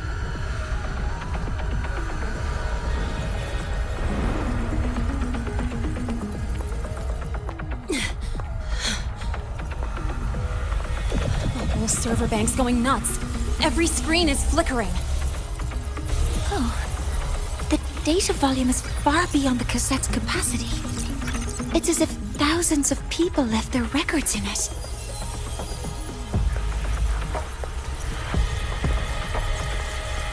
The storage system is destabilized. It's now flooding data into every archived cassette in the room. But this isn't memory data. Aside from the corrupted junk, the compressed mass consists of coordinates. Coordinates? From beyond the gate? Are they locations inside the Threnodian's black hole? Based on your report, Mentor, conventional space-time doesn't apply in void space. You can't plot a standard map there. If Imith went to these lengths to give us this, she wouldn't have made it impossible to follow. What if they're coordinates in Lahai Roy? If such is the case, the origin might be... Please, allow me.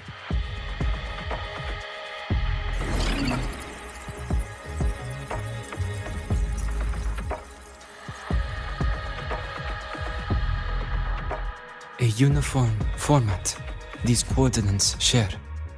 I have verified 150 points using Sundermere as the origin. Each one aligns with a site of Royan runes etched upon stone, just as you beheld within Solisylum. Forged by the Exostrider, these patterns are. Void storms do not affect them. We have only glimpsed fragments of their meaning through the lens of Solisylum.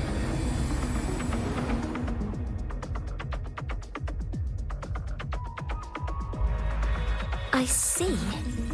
Let me overlay these coordinates onto a Lahai Roy map. It should make things clearer for us.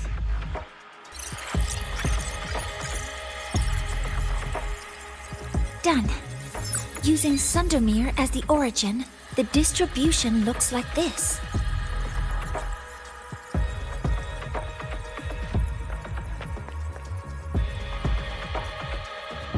Everything matches. I'm spotting every Royan rune site in Bjortewoods on this map.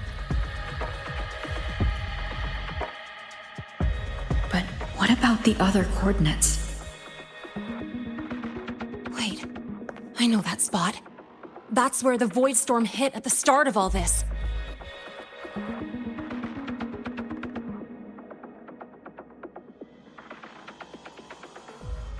You know, that time when we first met.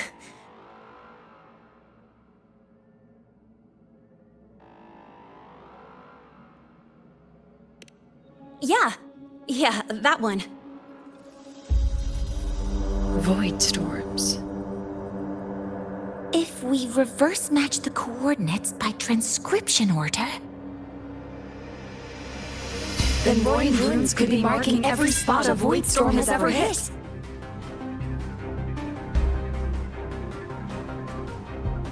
So it is. We Roya have observed something similar, but never perceived it as a universal law. Well, the runes aren't exactly neon signs on the stone boulders saying, "Look here." There are too many locations. With the personnel we have left and the autonomous bots... Leave the manpower to me. You want to bring people back from the escape pods? Precisely. With Void Storm spreading, sending people back out to find hidden runes is too dangerous. Any venture into the unknown carries risk. Studying the Threnodian was a risk. Playing chess with the Fraxidus was a risk. And piloting the Exostrider through the Strider Gate was certainly a risk. But where there is a sliver of hope, the Space Trek Collective will always find people willing to bet on it. Once Dusk Vale is initiated, this place becomes a sealed tomb. The intelligence retrieved from void space is our only remaining asset up for study. It's our only leverage against Aleph-1 before Dusk Vale fails. We have the capability, the responsibility, and the will to secure this void space data. Face the unknown and we may lose much. Flee from it, and we lose everything. Then leave Bjarder Woods to me. It's the most heavily contaminated area. If this is because of what happened to the Exostrider...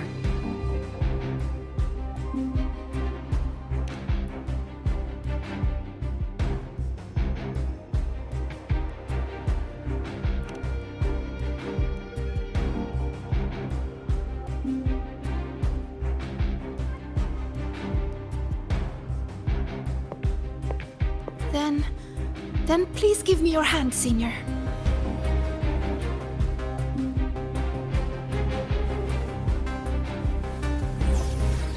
Use this. It will guide you to other Royan runes.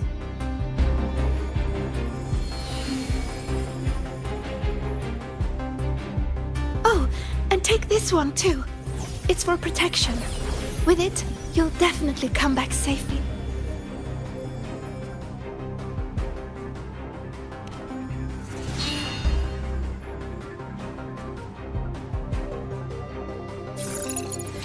Clock starts now. Recover all Royan runes before Duskvale gets initiated.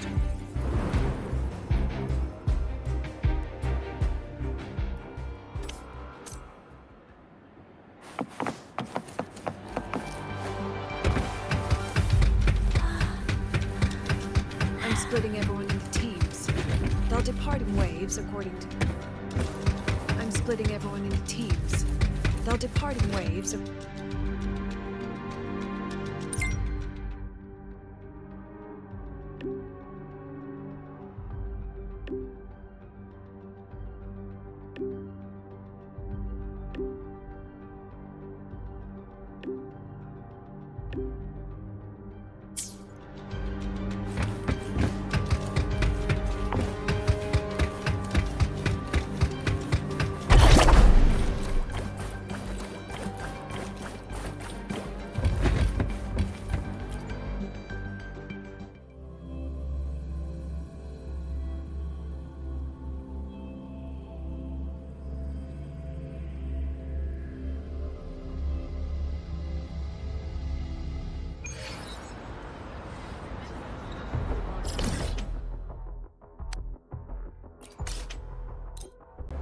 According to the map, the first one should be around here. Didn't notice before, but, there are some shredded frequencies hanging around this spot. Abby? You're awake. Didn't seem like the right time for a chat before. But hey, you've got a real knack for rallying the troops, huh? The rune's responding.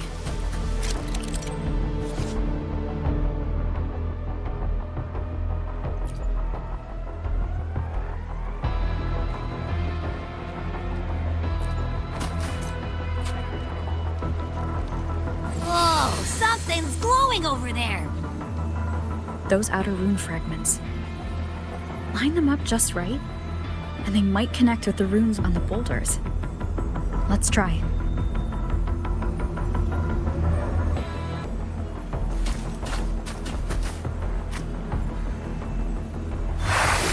Jackpot! We actually found one! Good. I'll send it to the Shaper and the others for a look.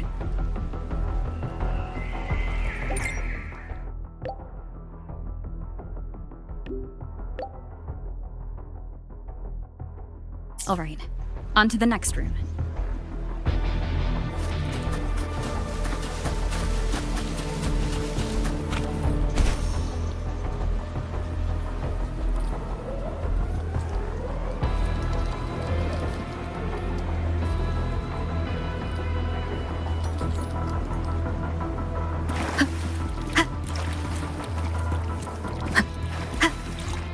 Same as before.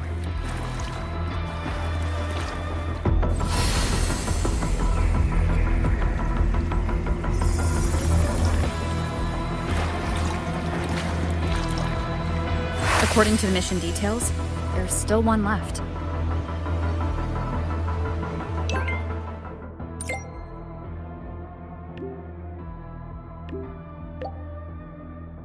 We're blazing through these runes. Yeah. Teamwork makes the dream work, huh? Right. I hope Sigrika is having the same luck. So while you were searching, I tried tuning into each rune's frequency. Each trace felt different. They're definitely... this is the last one, right? Yeah.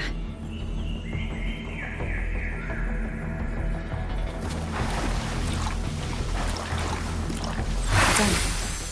I'll send it to Lucilla and head back.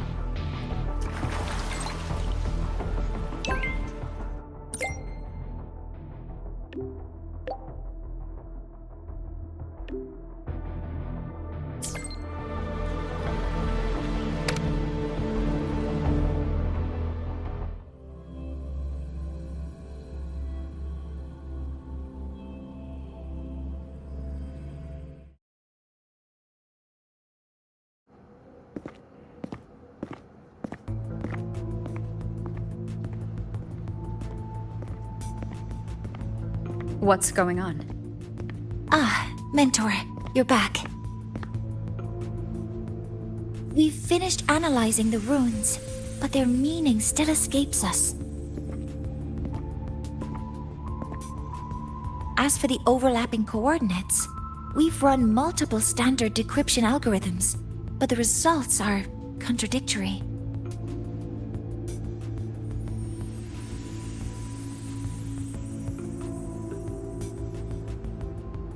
I'm no rune expert, but we have one here, don't we? She resonates with them. Who? Wait. Me?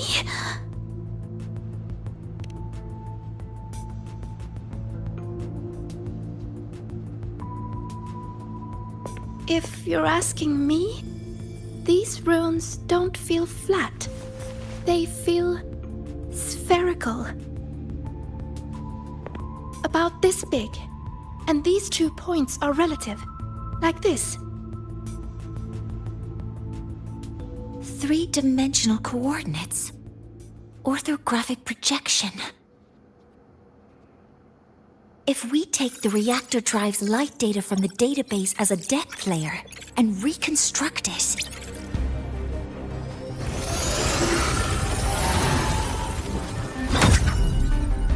a map forms. The Royan ruins are conveying a spherical map.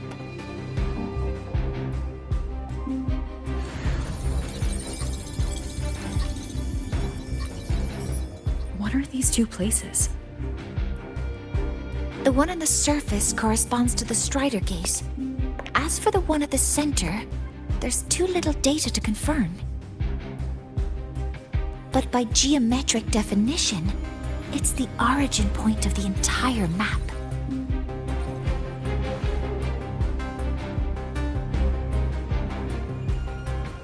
The Exostrider.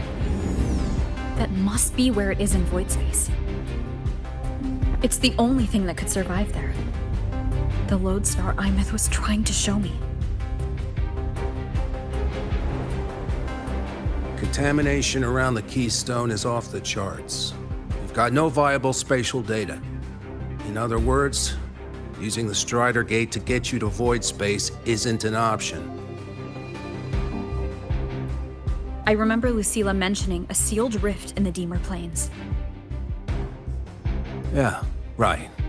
Once Hiyuki from the Special Response Force breaks the seal, that could serve as a new entry point.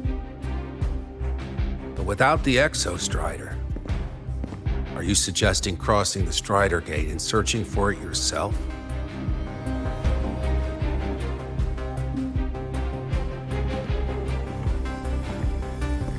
Now that we have a concrete map, I should be able to retrieve the Exostrider before my power of separation gives out.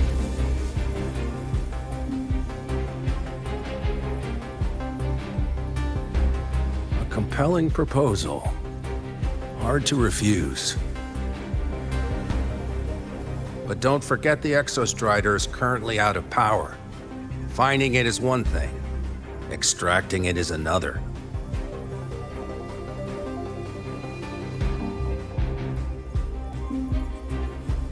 Then we set a hard deadline.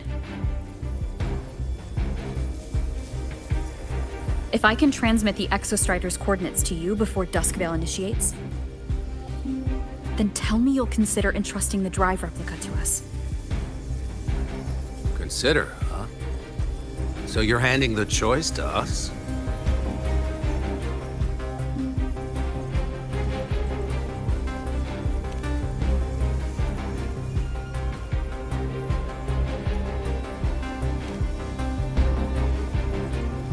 I'm not asking for a guarantee. I'm trusting you, the professionals on this side, to make the right call. Whatever that call is.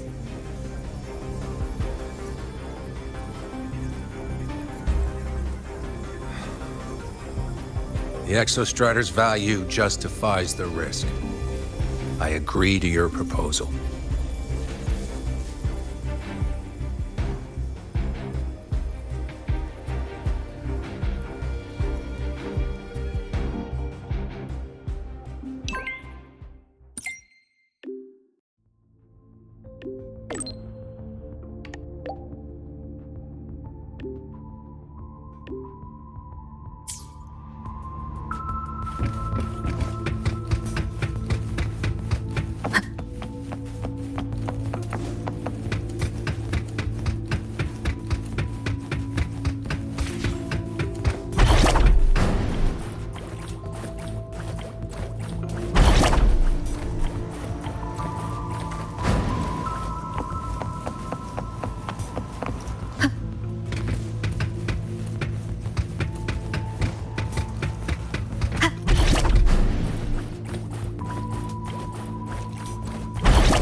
Here, this is the Deemer Plains map, updated with the latest intel.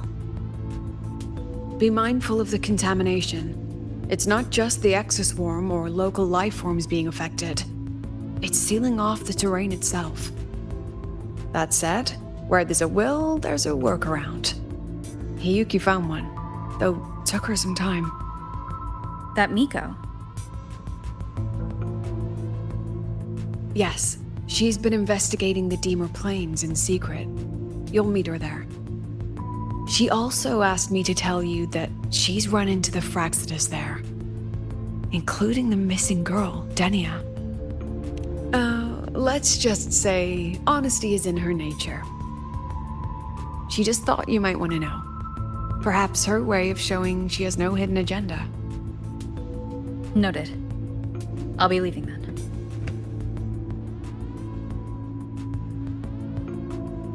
Wait. Look me in the eyes. Relax. It's my forte. You've seen it before. I will temper this moment into a bullet of memory, carved with your name, your face, and all you have been. What carries you is not only your own strength. Think. Save that for when you come back.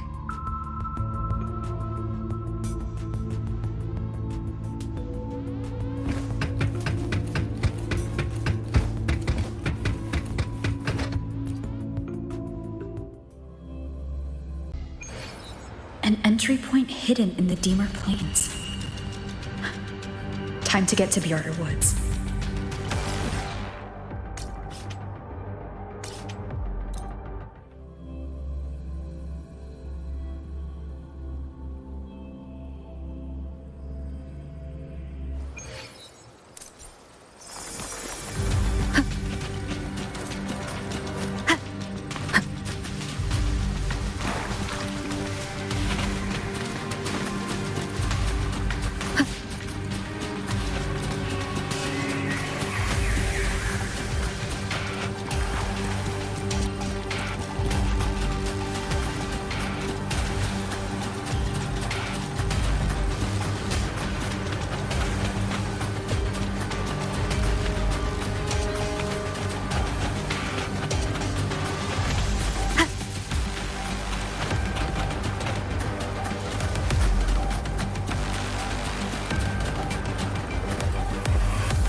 already been totally contaminated by void matter. Might be worse than I thought the lower I go. But the frost seems to be slowing the spread. That frequency. It feels like Hiyuki's.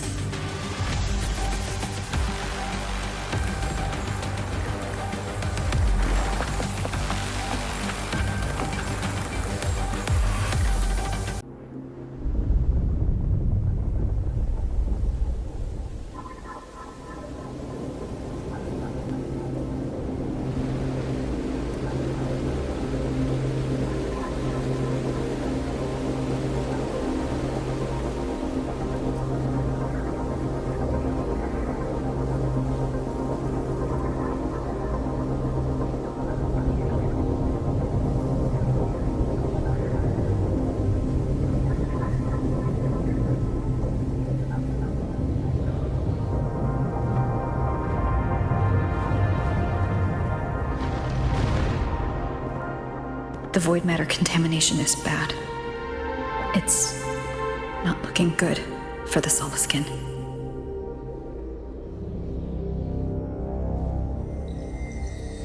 This white bird. Did Hiyuki leave it here? All right. Lead me to Hiyuki.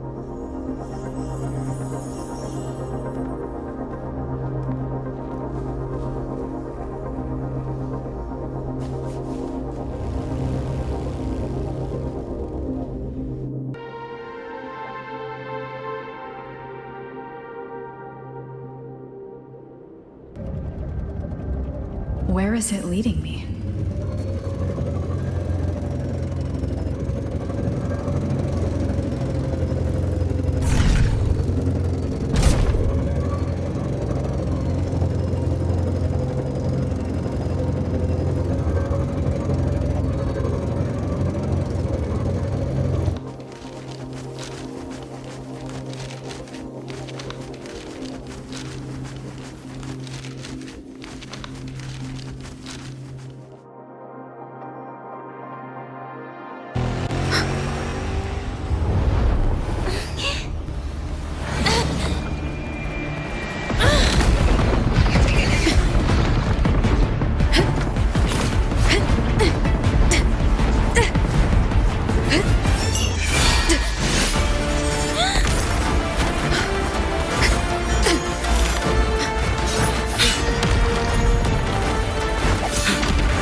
She hasn't gone far. Probably watching us from the shadows.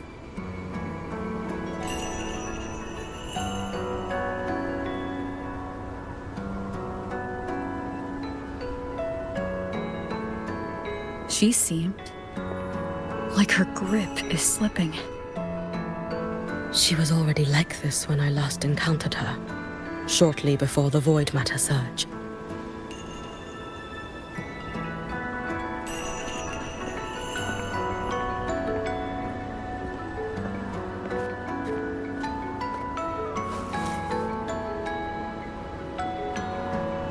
Hiyuki, when you fought Denia, did you see anything? Like a shadowy hand?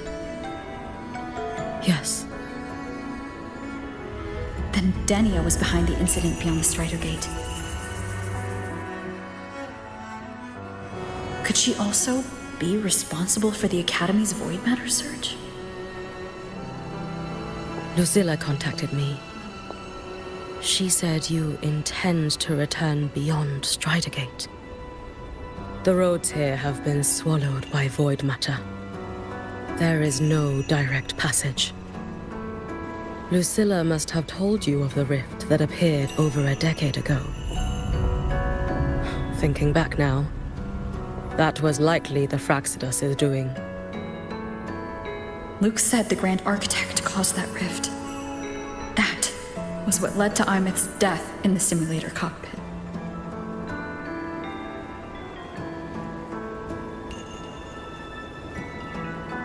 If they used a Threnodian frequency extracted from here to influence Stenia, then the Space Trek Collective was already infiltrated from the beginning. The Threnodian surge now could be their attempt to force the girl to master that power. Or perhaps that power within her has simply broken its leash. Long ago, I sealed a portion of my own power there to help aid the Solvane Heartwood resist the Threnodian.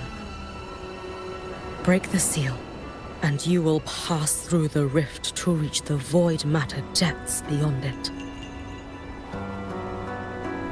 Understood. I'm relying on you. Let's go. Time isn't on our side.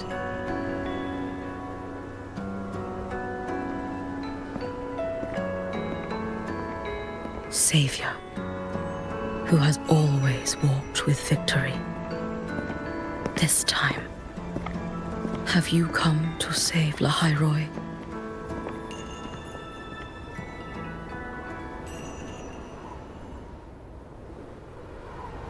This is...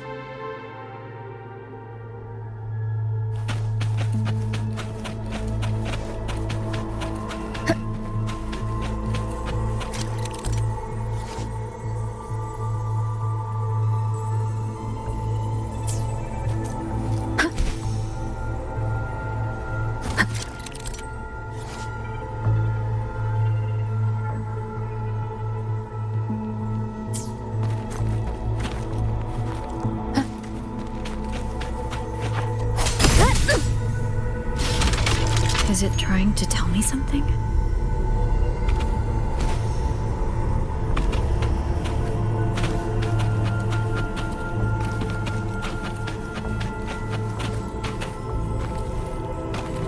Aleph 1 seems to hold little interest in anything besides humans. Most of the structures it devoured have drifted here.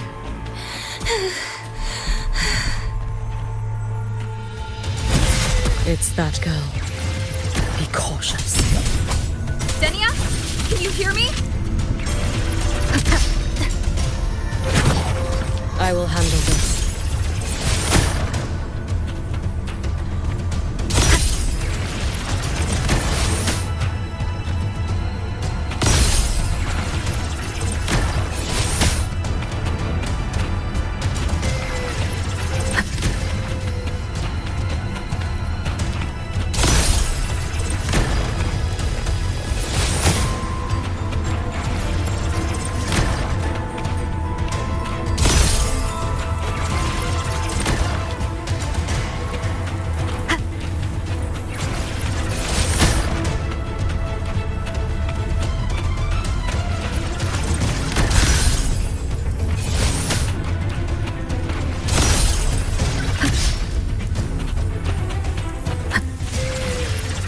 Wind guide you.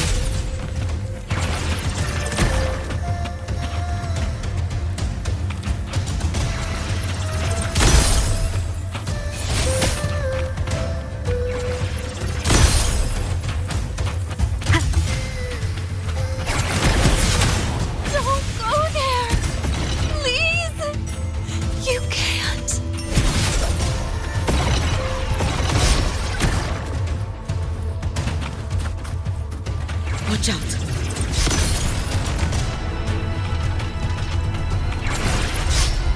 No! Don't! She's stopping us of her own will. Let me handle this.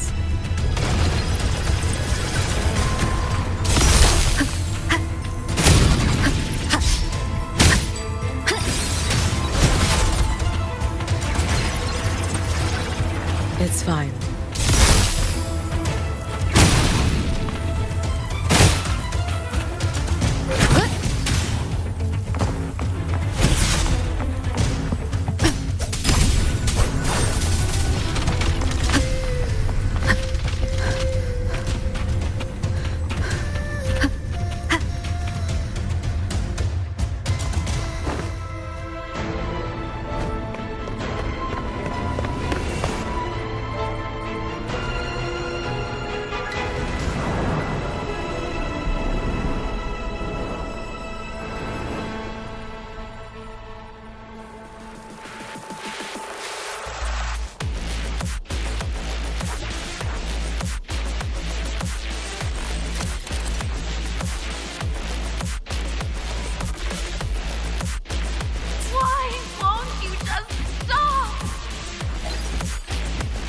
We need to use these blocks to make the climb.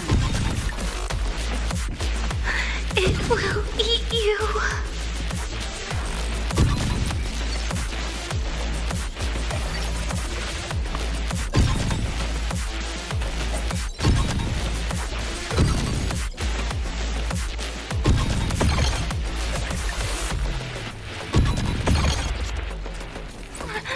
Sorry.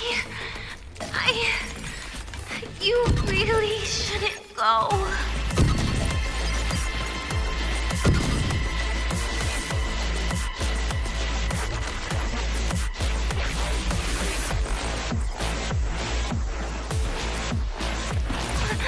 Sorry. You really shouldn't go.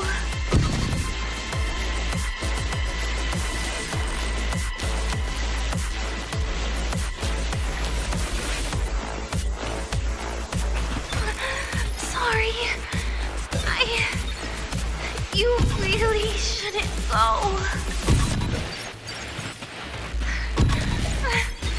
I said...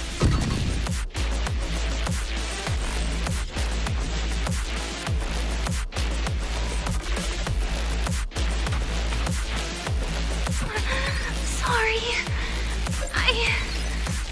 You really shouldn't go. I sent you away. So why?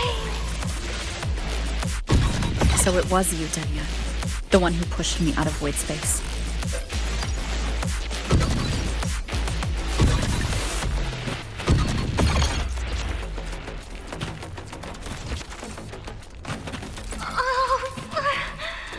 My head. It hurts.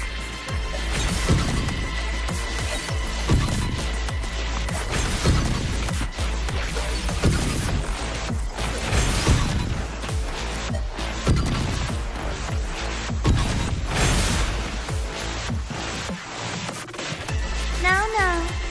Playtime's over.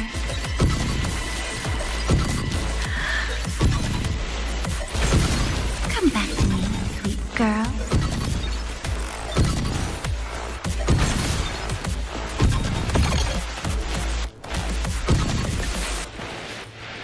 No! Please!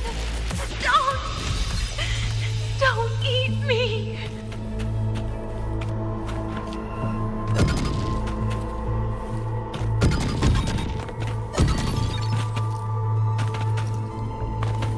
That child's state. She did not appear to be under complete control. It was Denia herself who stopped us. Let's go. We need to get up there first. Got it.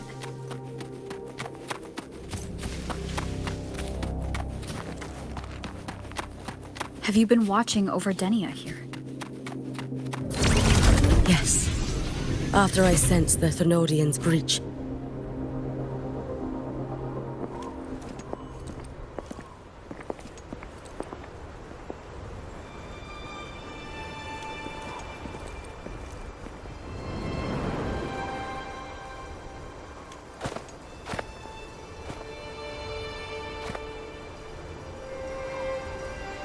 Wait here.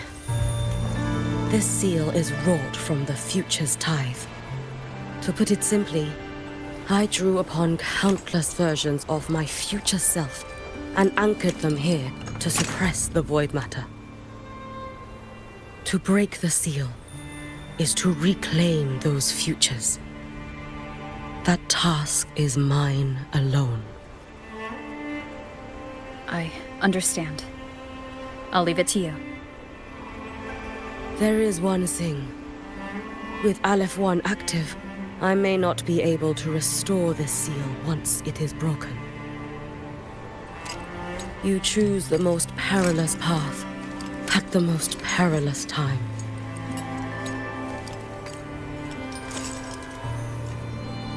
I know your strength. I know your history of victory.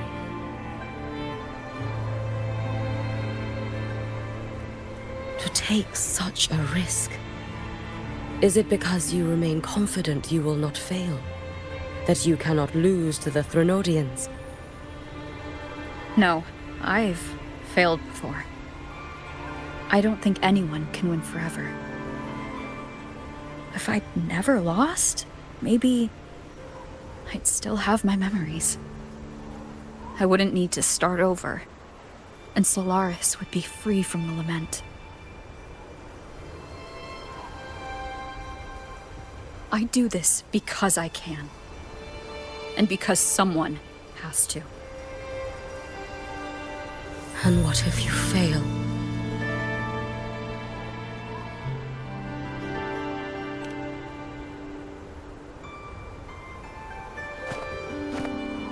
I meant, what becomes of you? Maybe I'll be lost to void space. Maybe I'll find a way to turn the tide. I can't know right now. But if I don't try, there's no way I'll ever know. What makes me scared isn't coming up short. It's the thought of not giving it my all. The cost of this attempt is steep, and you bear the weight of many. I expected more caution. To fail even once against a Threnodian is to invite apocalypse. Even knowing this, you would still go. Hiyuki? Lucilla told me you fought a Threnodian in Ashinohara for a long time.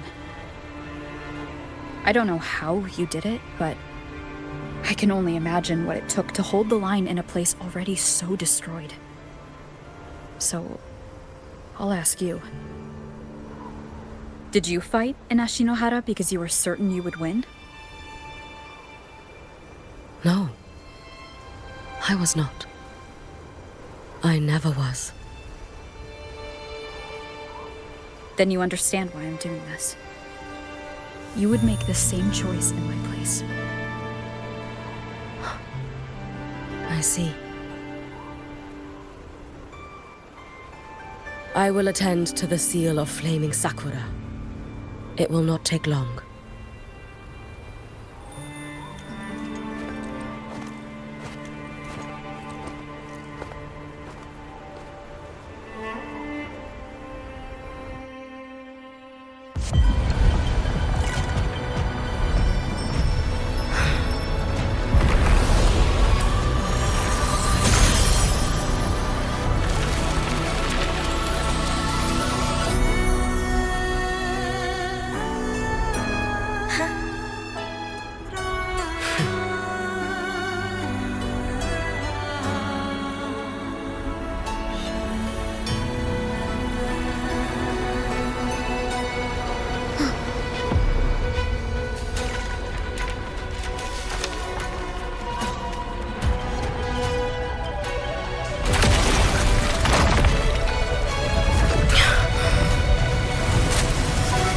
The dark tide.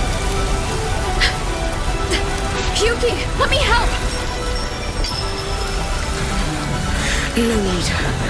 I must do this myself.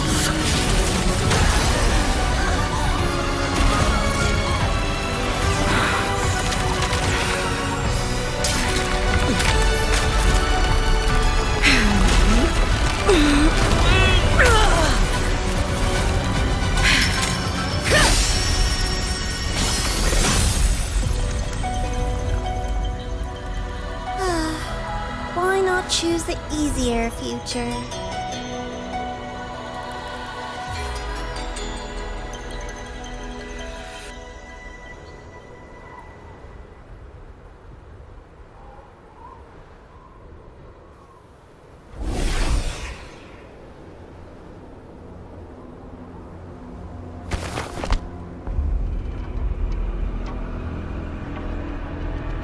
The girl.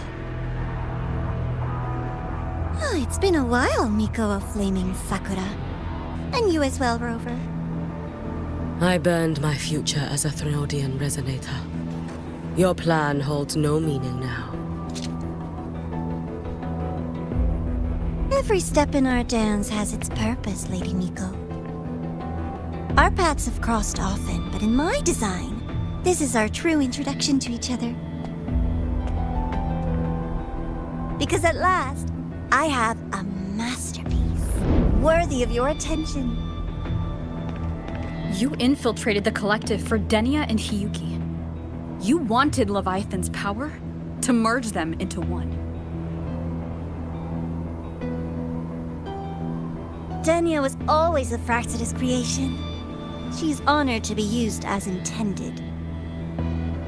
A creation? The Mia disappointment made me think. If I could just create a superior vessel, one refined by a Miko's spirit, perhaps it might bear the full might of a Threnodian's power. As for the outcome, you would know better than I, Lady Miko. Wordplay won't change your failure. Leave, you tedious avatar.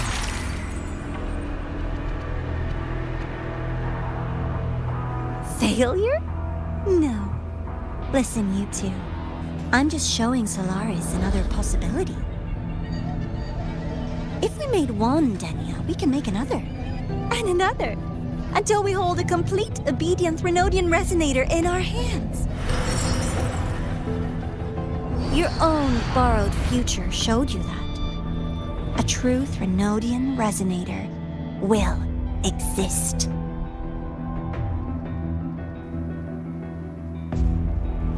Help! Help me! All that desperate running on the wheel and you still came up short. I'll have to throw you away.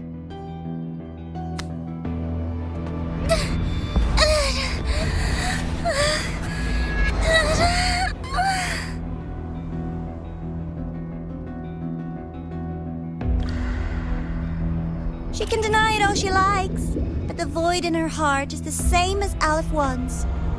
That emptiness, it will always pull her towards the Threnodian's power.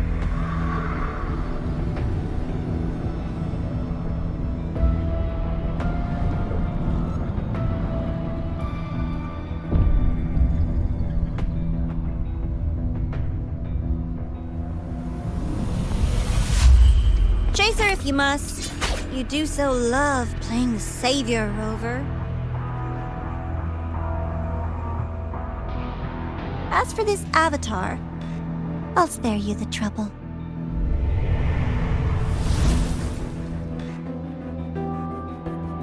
Wasting time on one of their avatars is pointless. Come on, Hiyuki. The seal is open. We have a job to do. Denia needs us.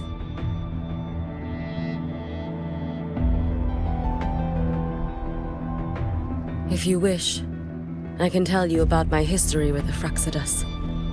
But of course, Denia is the more pressing matter. It's not hard to guess.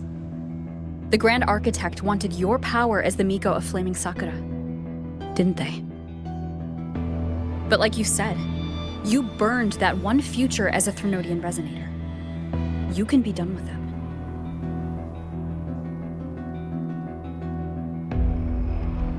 Right now, Denia's state is what worries me.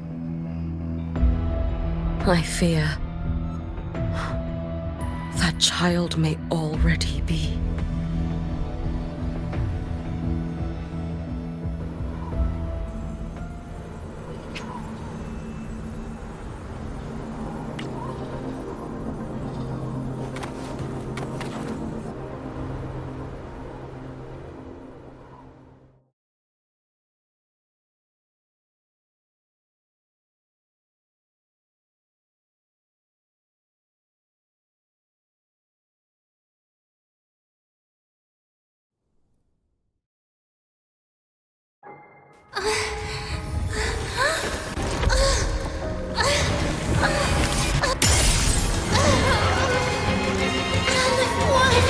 I curse you!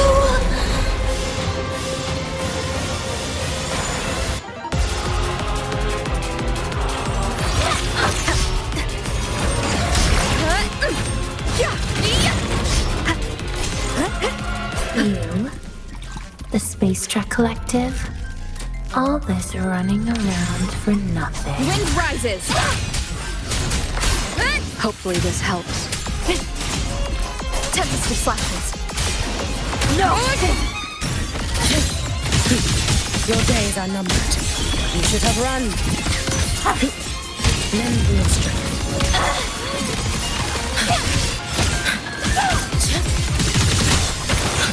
Worry not for me. Be cautious. Stand back. Seriously, just call it quits. Too late to escape. A life as fleeting as the first snow. Feeling wind. Wait for the moment. I can't fall now. Resolve. Wind calm. Waves follow. Hopefully this helps. I am the Tempest! Just there's still time. Why won't you? Still refusing to turn back.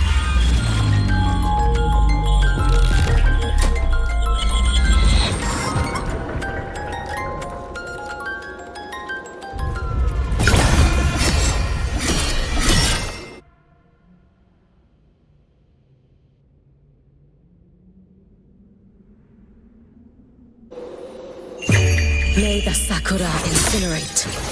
Burn this self away. Damn you! Out of wood! Shut up!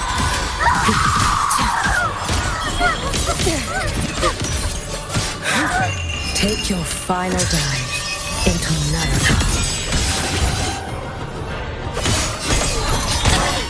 Dissipate.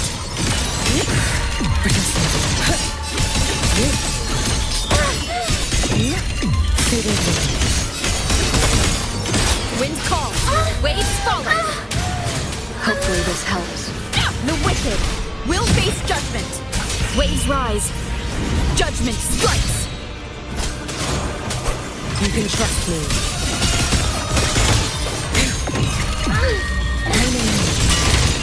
Roam above the inferno, gazing at the snow.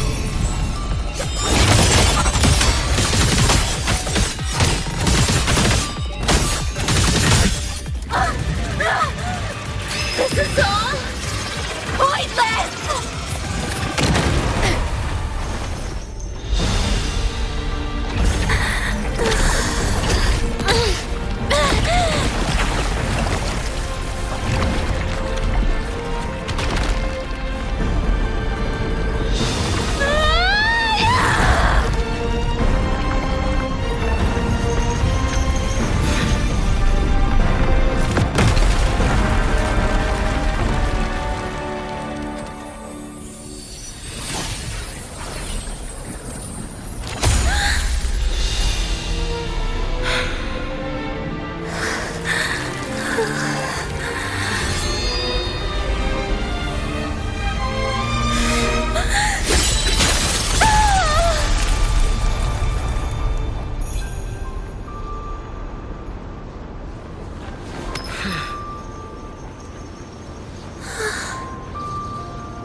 Go inside.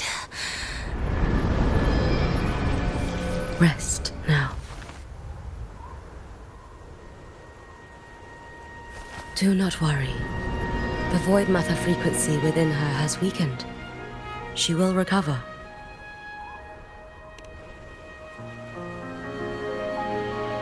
Forgive me, but I believe waiting for the void matter to spread would take too long. This will be faster. Allow me to handle this. There is not much time left in your deadline with Mr. Chase.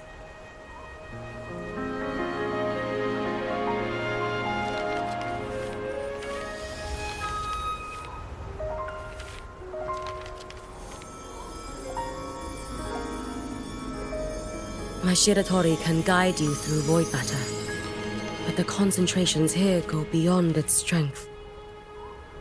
So I will draw upon a future where I learned to fully channel its power. It will protect you and help you find the path you seek.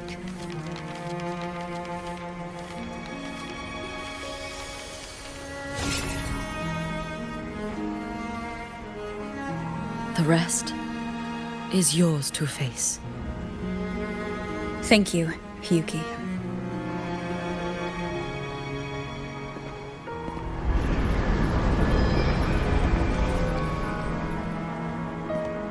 I've read the Space Trek Collector's report on Imeth.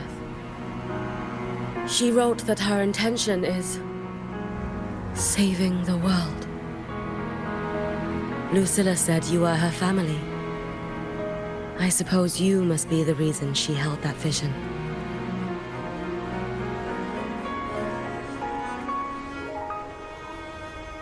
Do you regret it? Leading her to the Savior's path? To a life of pain and struggle? One must walk this path alone in order to protect.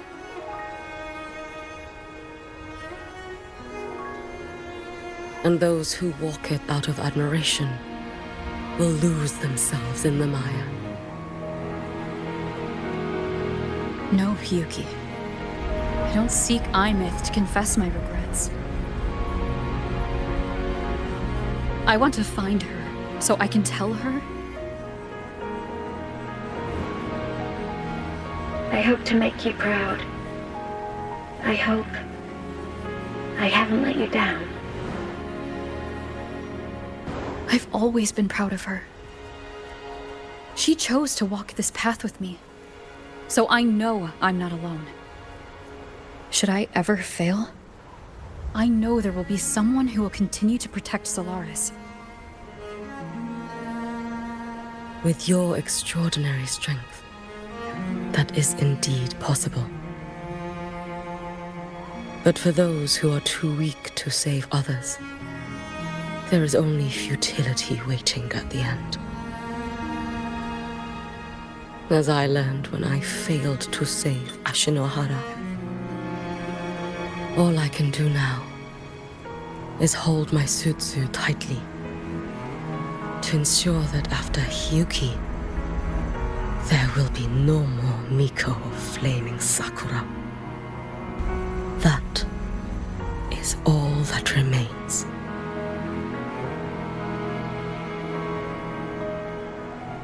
From the High Roy to the distant lands of Jinzhou and Rinasida, people rise up to fight the Threnodians.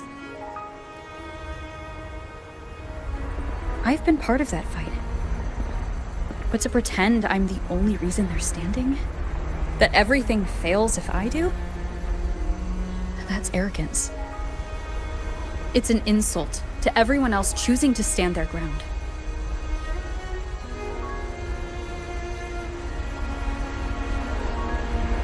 My victories were never mine alone. If even one person makes it to the end of this road, then we're still winning. Hiyuki, when you're walking alone and feel that weight, just stop for a moment. Look around. Stop.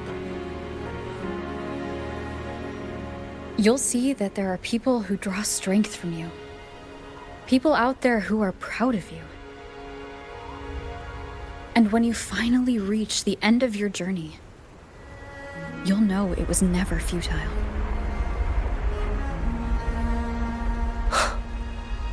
How enviably brilliant.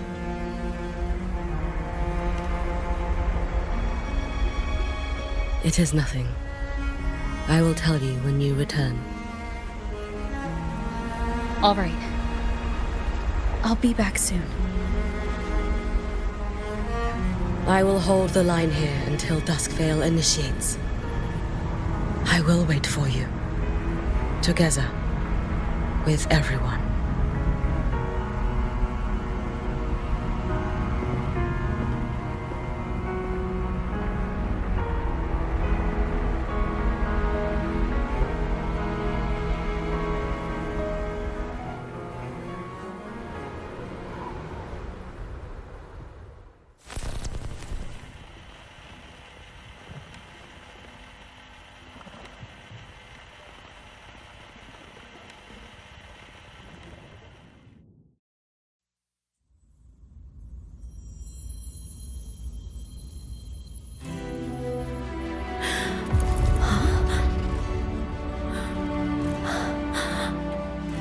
Exostrider?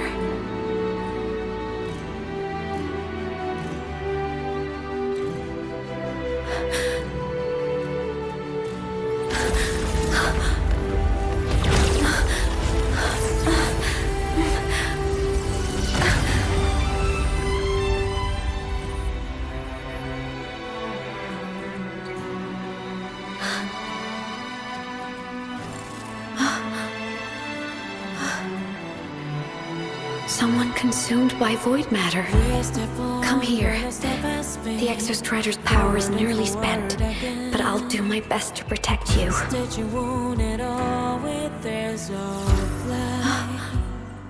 This frequency. No! Your existence is already nearly... Where am I? Did the void storm consume me? Am I dead? Is this void space a higher dimension? Our existence is fading. Did you just say that time and space have no meaning? Who's speaking? I can't see you, but I can feel you. Sound doesn't travel here. Thoughts do.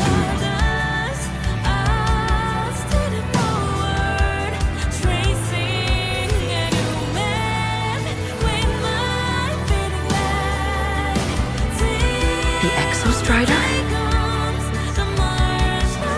Why is the Exostrider here? What happened? The light. What should we do?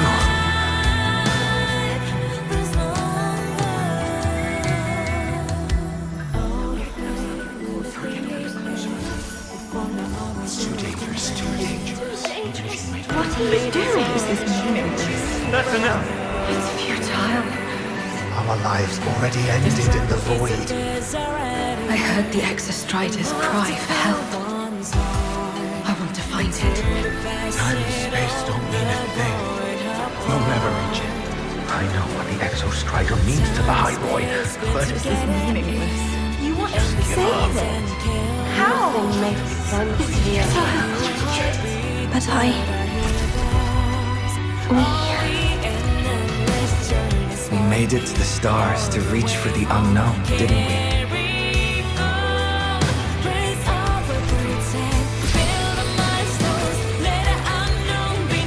Just another step on a long road of discovery. you... This is where we came from. A space-time coordinate with the Exostrider as the origin?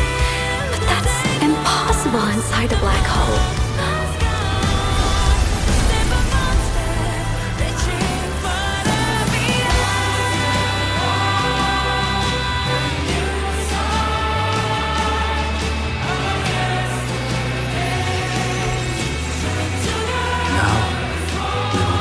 The path with the future.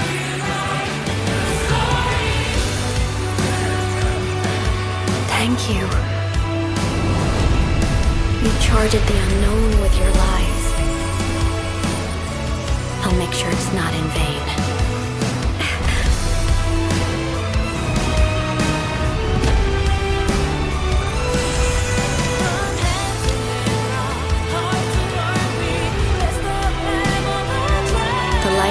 Puritan claimed. We will bear it.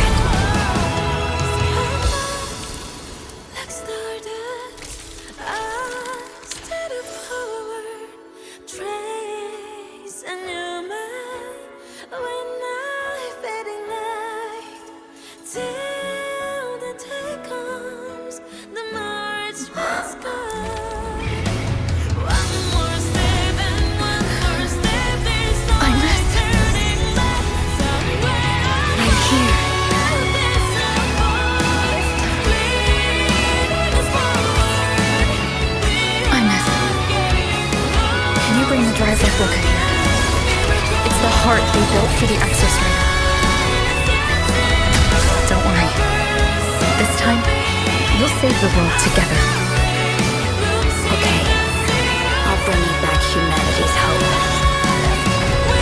So, wait for me.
The Exostrider's frequency is decaying. Its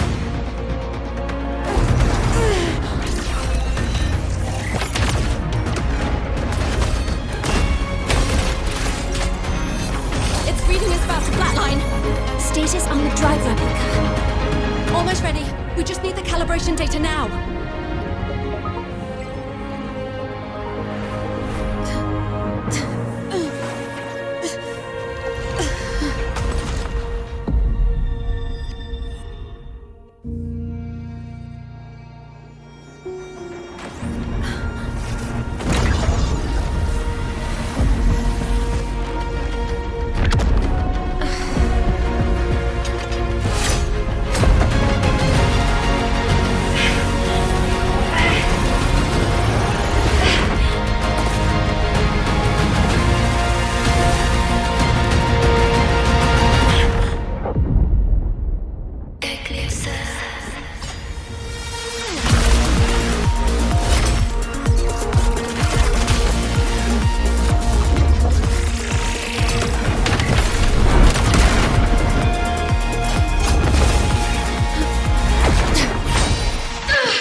Ascension complete. Systems active. Ready to re-engage enemy. Exostrider, you're awake. Assessment. A human card is now operational within you. I can now speak with their voice. In Frostlands, where civilization should not have taken root, a collective was born. A will to explore what lies beyond. They have chosen.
Even if humanity's final frontier is an endless void, it is not proof of a feeling's pursuit, Aleph-1.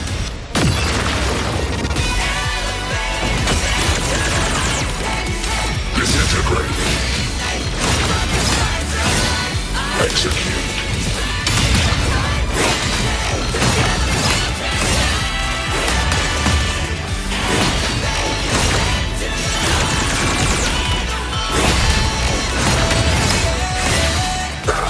The reckoning.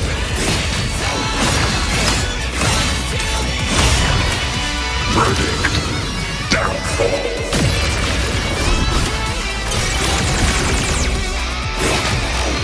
Overkill.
Confirmation. Battle concluded. Void matter responses within this sector have dissipated. But Threnodian Aleph-1 wasn't destroyed. Analysis. Resonator Imath. Under current parameters, the permanent termination of Aleph-1 is impossible. Therefore, I exercised autonomous judgment and exiled it to the furthest reaches of this universe. Request. Arbiter, Permission to remain. Before your final judgment, allow me to submit a log of my experience in Lahai Roy. Log retrieval. On multiple return transits, I was detected by Aleph 1. It pursued me, its objective to enter Solaris through the Strider Gate. It attacked. I fell. But Resonator Imeth answered me with her power, and I was able to banish a part of Aleph 1. I should have initiated a full system seal to await repairs, but I saw countless pairs of terrified eyes. Discovery. The Roya in the Frostland stood helpless before the Threnodians' void matter calamity. I saw panic and dread. Following the protocols shared with the Sentinels, I extracted my reactor drive and encased it deep within the ice.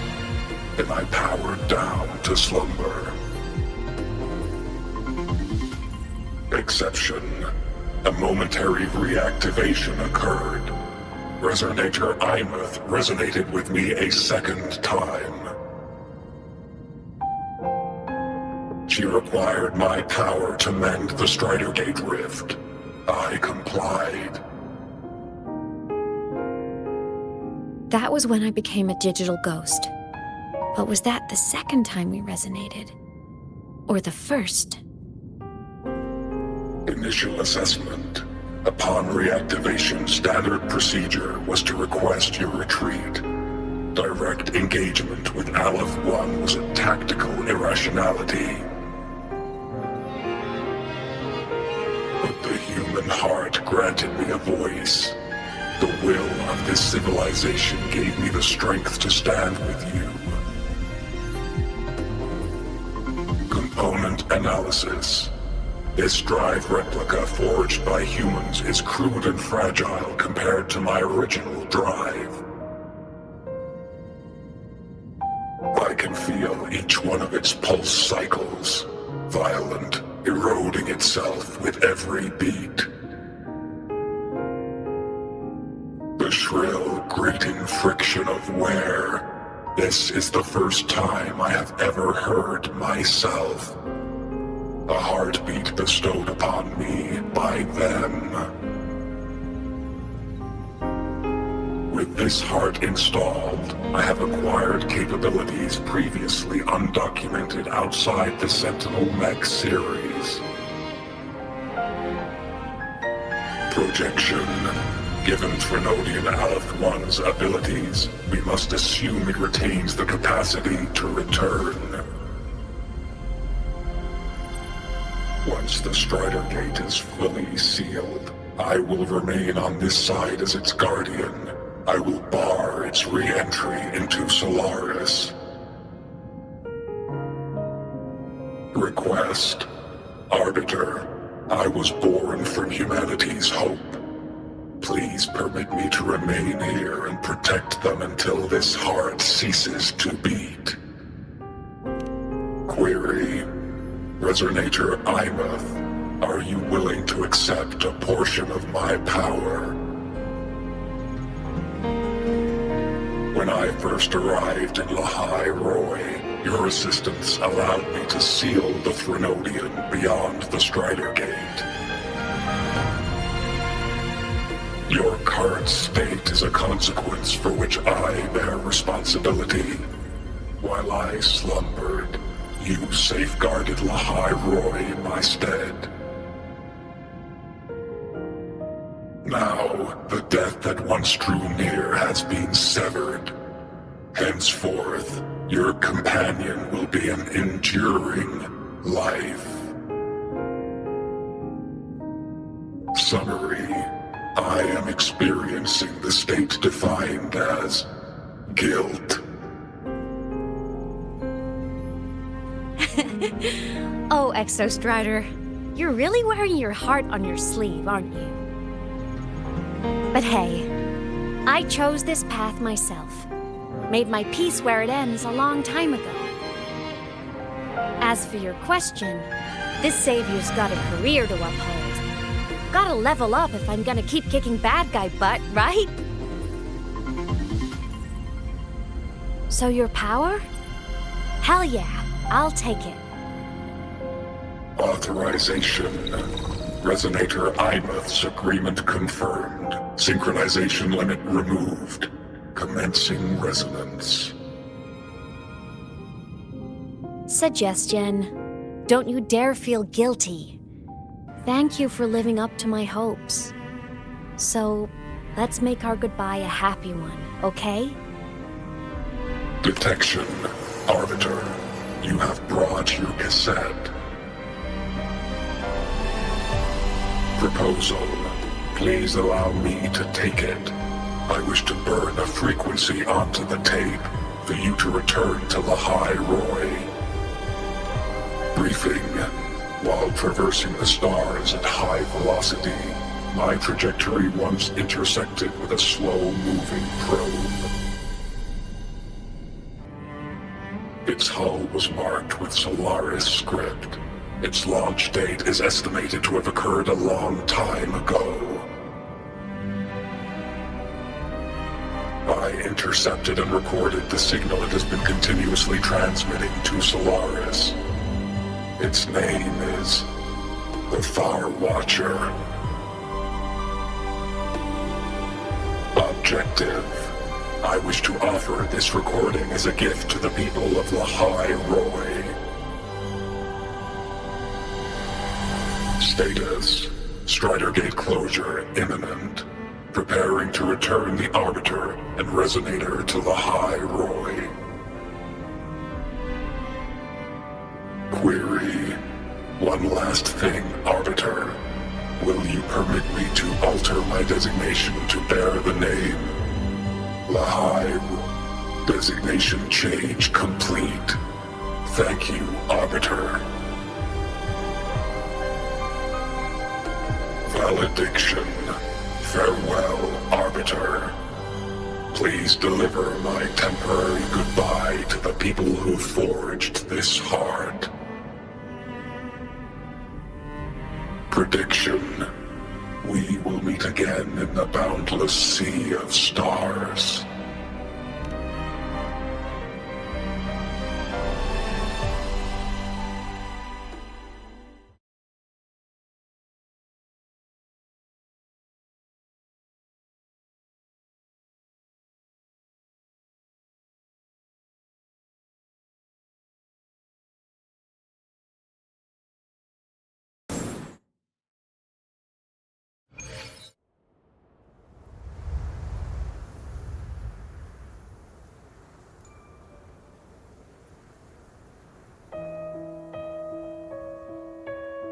It's been so long since I last saw Solaris.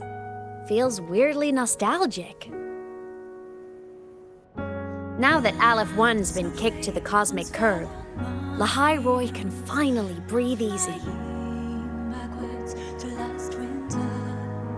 I was gonna say we saved the world this time, but honestly, it was the explorers who fell into the void matter. They're the ones who mapped that data on me and the Exostrider inside the Threnodian's black hole. All I did was burn their findings onto a cassette for you. And it was the people of Lahai Roy who decoded the cassette and forged the drive replica. That's what let the Exostrider finally cast the Threnodian out. So, this wasn't a story about heroes saving the world. It was the world saving its heroes, right? Yes. And now, we're home.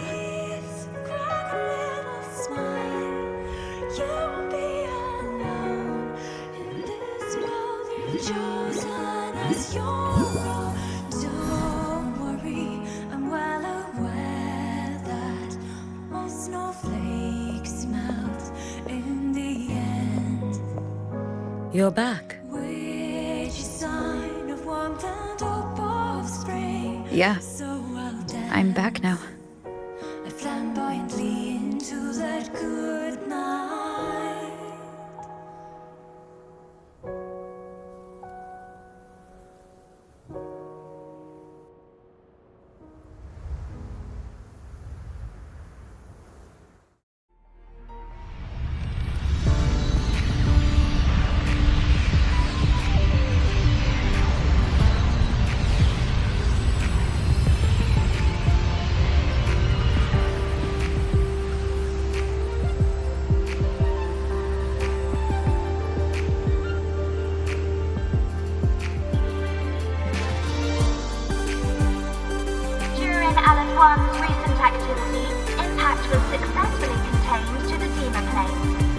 the planes themselves, void matter concentrations have dropped significantly across most sectors.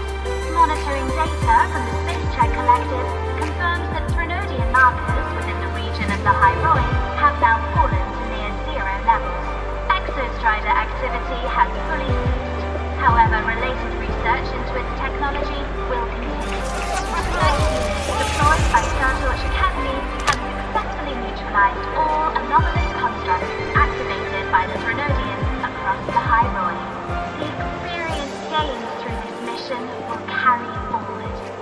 In Beata Woods, the area closest to the Threnodians' attempted breach, partial structural damage has been confirmed. Overall, the situation remains well within control. As void matter levels continue to drop, the Roya will regain access to a broader and more stable range of territory.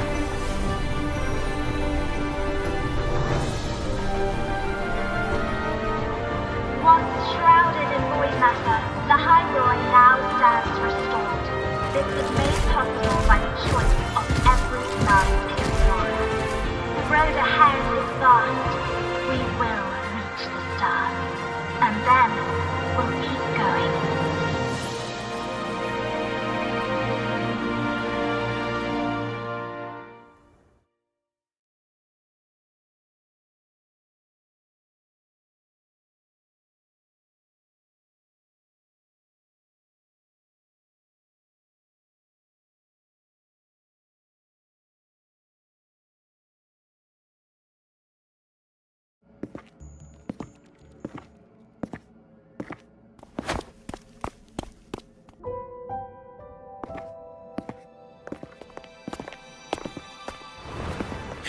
You made it!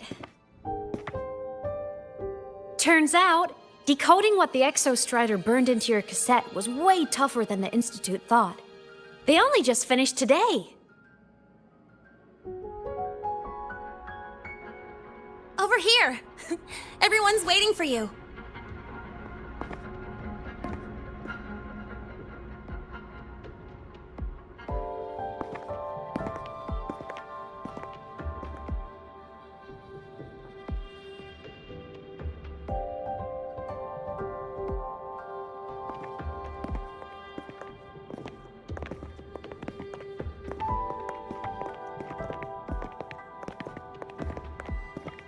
What could it possibly be? Oh, I can't wait to find out.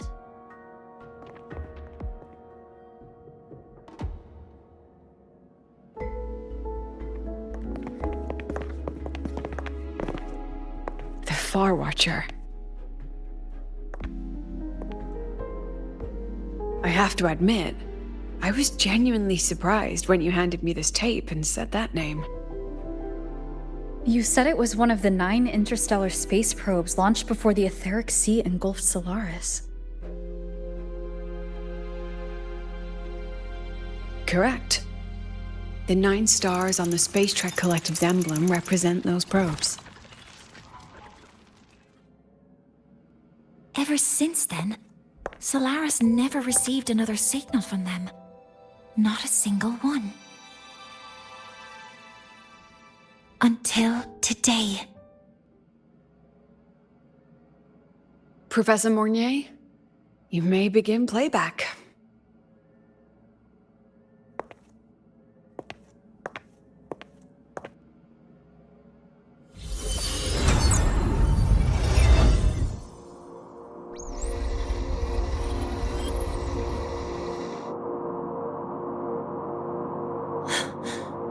This sounds like white noise.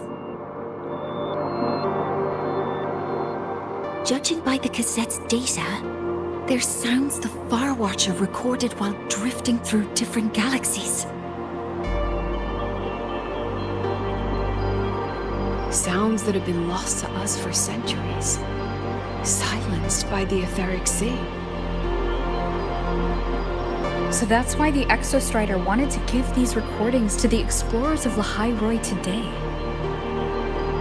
Because this is a gift from light years away, sent by the explorers of Hyroi's past.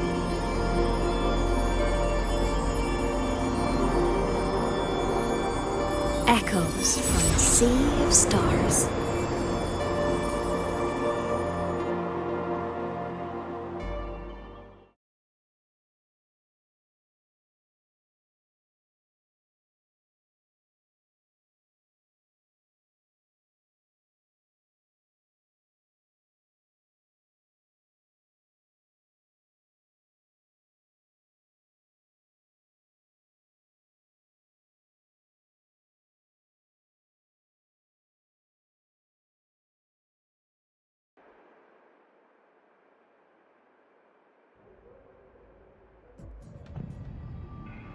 The Space Trek Collective has taken in that Denia girl, just as you wished, Grand Architect. Good. Just let them care for the little doll for now. Such an extraordinary performance. I'm sure I can find another role for her later. All retrieved data has been processed, awaiting review at your leisure. May I ask what you plan to do next?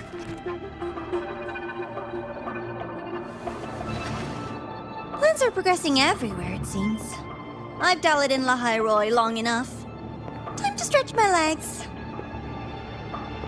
Cristoforo, be a dear and run a message to Eris and the new Federation for me. Understood. Though I suspect the Vice Architect will begrudge once more your sending me to disturb their precious quiet. Oh, and will you require me to draft a prologue for your characters? No need. I'll pay for Lova a visit myself first. That will be all for now. This body tires so easily.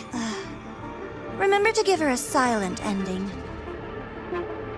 Grand Architect, with this phase of verification complete and full production proceeding, do we still have use for that Miko? That won't be necessary. Her future as a Threnodian resonator has been taken. She no longer requires our attention. Besides, she's failed one too many times, drawn one too many futures from herself, and she still insists on walking the path of saving Ashinohara alone with no intention of stopping.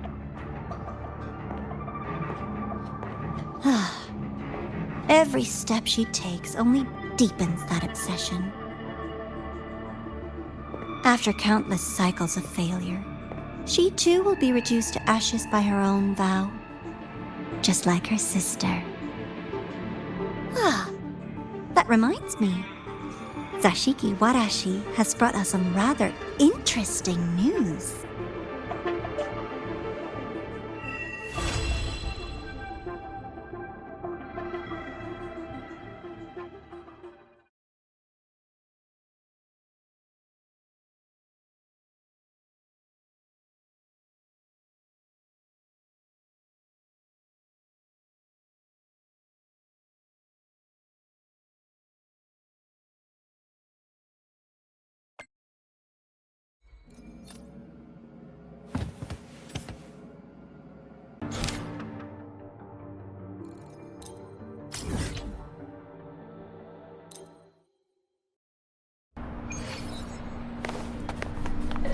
Let's get moving. Fast? No, quick.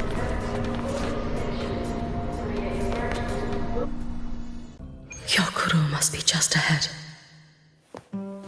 This was Honami's last rite of purging. All is settled. Only one final thing remains. I have truly kept you waiting for too long, Hyokuro.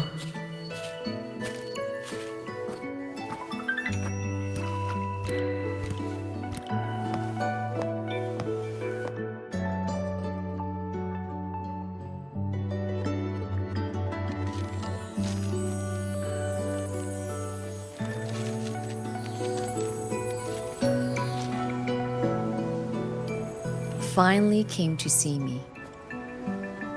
Yes, I have come. Made up your mind? I have. Ready to kill me then?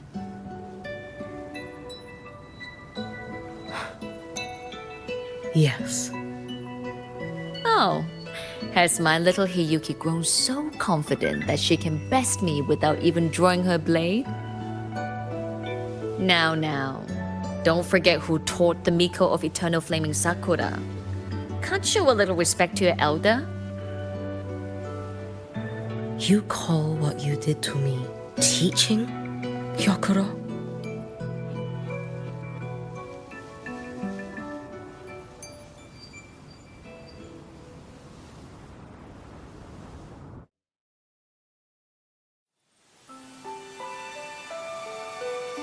Come then.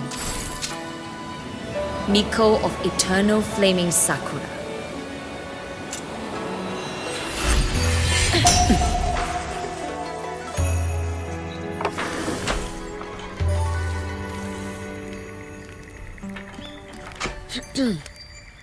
Calm yourself.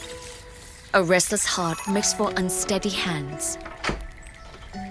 But I do not wish to learn this.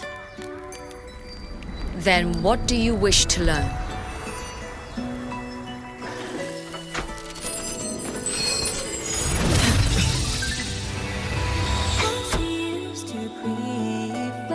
This girl will become a great archer.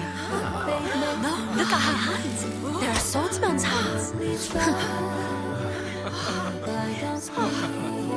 Not in this life. Her hands aren't ones to hold a blade. Isn't that right? Well now, you have refined your technique.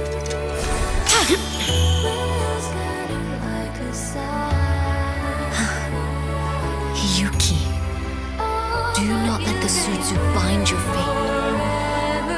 Go seek a future of your own.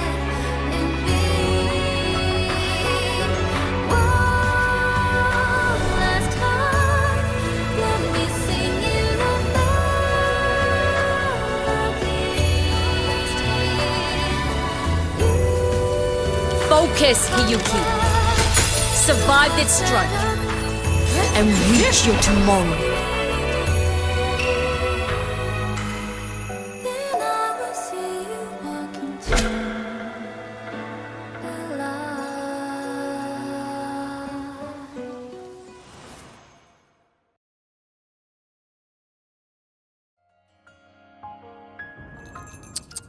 You have mastered many skills from others, but have yet to master the blade work of your own flaming Sakura clan. The last Miko withheld too much. She refused to teach me a single technique. Do you resent her?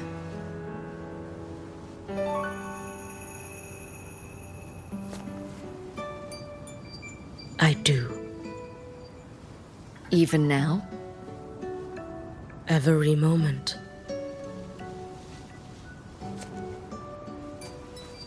I resent that she did not step down long ago. Instead, she burned every future she had and left nothing behind. Not even ashes. I resent that she did not pass her skills to me. That she sent me away each time she trained. Now, there is nothing of her left in me. Hiyuki. I resent that she always told me to be myself, yet chose a death that was nothing like herself. And you resent that even after dying? She lingered as a spirit, waiting only for you to send her on. I was being cruel, wasn't I? It's just, I couldn't let my fear go. No one understood the scale of your gift, Hiyuki. Your potential to tame even a Threnodian. If you drew such a future, would everything not become much easier? Hyokuro, Shh. As long as it comes from your own heart and will. any future you choose is acceptable.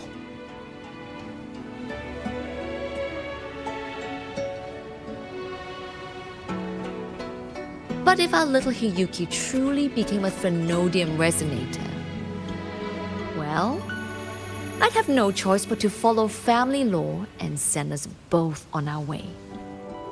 I have already burned that future.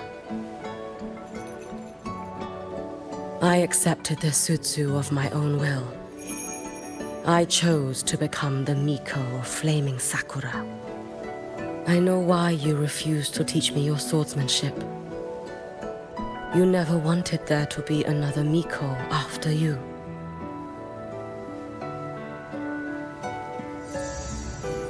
I will fulfill that wish, sister. After Hiyuki, there will be no more Mikos of Flaming Sakura. The Miko of Eternal Flaming Sakura. That is a heavy title to bear. It is. The future ahead is long. Very, very long. I know.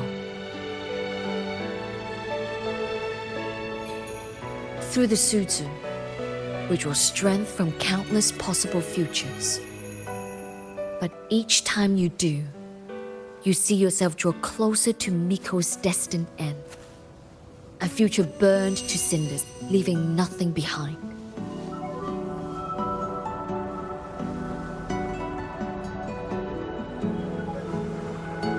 Yes. And before that destined end arrives, I will find a way to drive back the Threnodian, so that Gyokoro may simply be Gyokoro, so that Hiyuki may simply be Hiyuki, so that Ashinohara will no longer need a Miko of Flaming Sakura. We have grown up, a little Hiyuki.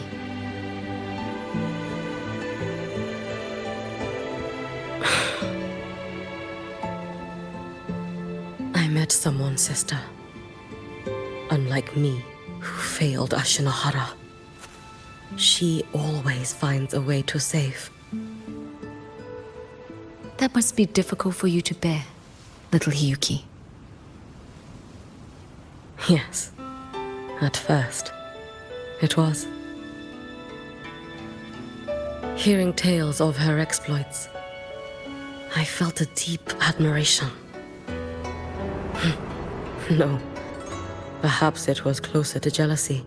I thought, if only I possessed her strength, then my days would not be filled with regret. Ashinohara would be saved. And I, in the peace that followed, could have lived an ordinary life. But upon meeting her, I came to understand. Even a great savior carries many pains and failures. And the path of a savior is walked not alone, but alongside countless others. Gyokoro. Yes? I have always admired you as the Miko of Flaming Sakura. And I have always held you in the highest honor. Even if one day I am burned to ashes, because of you, because of her, because they all exist, I am never truly alone.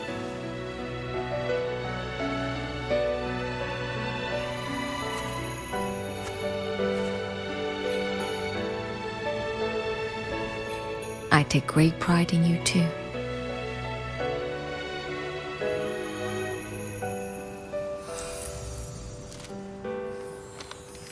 Go on, Shiratori.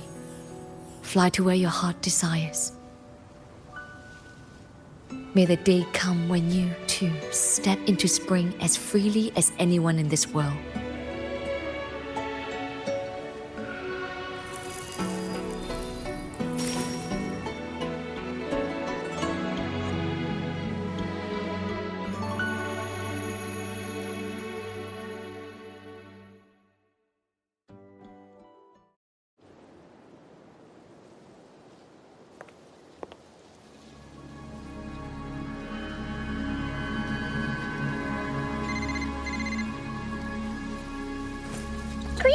Miko of Flaming Sakura? You. Oh, relax. I'm not here to recruit you. I just heard a piece of news and thought you might want to know. Not long ago, that island floating over the sea, your hometown, it vanished. All in a single day. Congratulations on your wish coming true, Lady Miko.